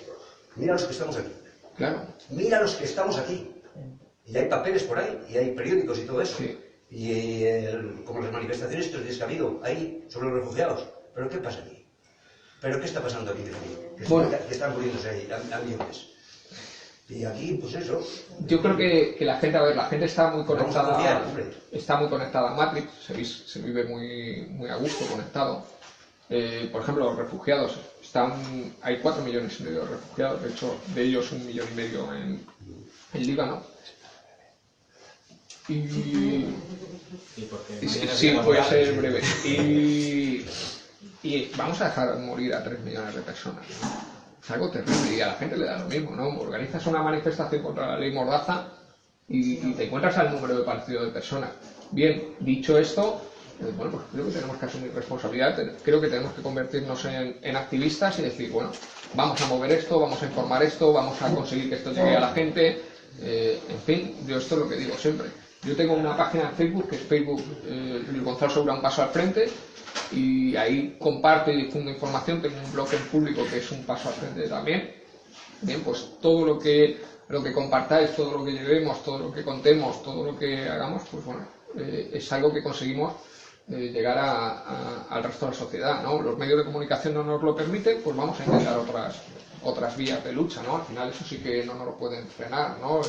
El boca a boca después de esta charla, bueno, pues tiene que hacer que a lo mejor si dentro de un año vuelvo, pues seamos más gente, y más gente hablando de esto y más gente discutiendo, ¿no? O que vosotros habléis de estos temas con más normalidad, ¿no? Por cierto, tu ex jefe, este es el zorro cuidando las gallinas. ¿Quién? Porque no lo sabes. Jolín, me quitáis todos los artículos, ¿eh? Eso, pero ahí va el Escribí un artículo de Morenés, y lo dejo por si lo queréis leer en público, que se llama Pedro Morenés, la zorra que se comió todas las gallinas, ¿no? Que no ha dejado el tío nada. Yo lo decía por lo económico. Sí, por eso lo digo yo. Hola, buenas tardes. Quería saber si conocías un poco el funcionamiento de Fuerzas Armadas de otros países y si es un poquito más ideal de lo que has contado, lo que has vivido en el español, o es un poquito más de lo mismo. Estaba pensando en particular, por ejemplo, la acción francesa, que igual está a nivel internacional mejor considerada, ya me imagino tu opinión, pero bueno, en particular en ese caso, o algún otro que puedas conocer. Ahí me he molestado en conocer otros ejércitos del mundo, tanto en Europa como en otros países, en otros continentes. Lo comentaba antes, el ejército que más se parece al nuestro en muchos sentidos, incluso que compartimos anomalías, es por ejemplo el argentino. No es una casualidad, ¿no? Es obvio que tenemos unos puntos históricos comunes, ¿no? Pero bueno, tienen los mismos problemas: macrocefalia, corrupción, autoritarismo, etcétera, etcétera. Bien, hay otros países, por ejemplo, como el noruego, incluso el alemán, el británico, es un ejército anglosajón, tienen una mentalidad anglosajona, pero a nivel funcional funciona mucho mejor que nosotros, ¿no? El ejército noruego, por poner un ejemplo, y es que me hacéis preguntas que podríamos estar 2 horas hablando, ¿no? El ejército noruego, por poner un ejemplo, volaba con los mismos aviones que nosotros. Cuando sucedió el Yak 42, necesitaron una queja para suprimir esos vuelos, una sola queja. En nuestro caso, con Trillo al mando, hubo 14 quejas por escrito, y los que somos militares sabemos lo difícil que es quejarnos por escrito. Nosotros nos quejamos en cantina, es decir, en el bar, pero quejarnos por escrito es muy complejo. 14 quejas por escrito. Hubo una pregunta parlamentaria, eso fue un escándalo, y se cayó el Yak 42, ¿no? Y murieron más de 60 militares. Bien, a los noruegos les bastó con una queja por escrito para suprimir esos vuelos. Entonces sí que hay ejércitos que pueden ser un modelo y que podemos seguirlos. De todas formas, tenemos que intentar avanzar. No pasa nada porque convirtamos al ejército en algo que no haya en el resto del mundo. Nos tiene que dar igual, ¿no? Yo creo que tenemos que buscar la excelencia, y si algo es bueno, aunque otros no lo hayan hecho, no pasa nada, ¿no? Nada. Bueno, pues si os parece, vamos a cerrar la charla debate. Luis, un auténtico orgullo tenerte aquí, la verdad que es una suerte. Desde Aldula Sartoria Puede solo podemos agradecer también a toda la gente que ha venido. Mañana es día laboral, el esfuerzo es extra entre semana. Yo me quedo con 3 reflexiones muy rápidas. La primera es que la corrupción ha existido, existe y probablemente seguirá existiendo. La segunda es: no todo el mundo es corrupto ni todo el mundo se deja corromper. Es cierto que el poder corrompe, pero yo creo que aquí estamos ante una persona que ha demostrado que no todo el mundo se deja corromper, y para mí eso es un ejemplo, y ojalá hubiera más personas como tú.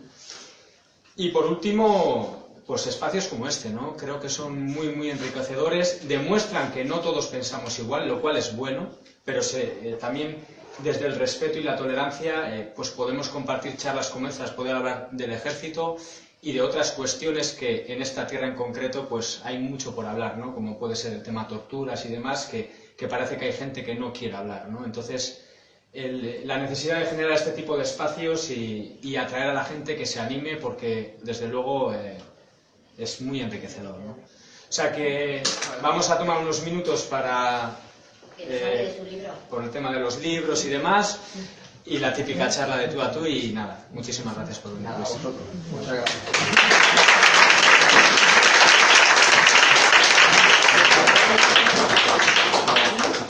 A mí me vas a firmar uno. Sí, nos ha faltado de la... No, no, porque ese por problemas editoriales no me deja aprender. Oye, pues aquí está el jefe. Mira, son 9 euros. Aquí para porque si no va a ser un lío. Vale, oye, muchas gracias. Nada, si quieres usarlo, úsalo.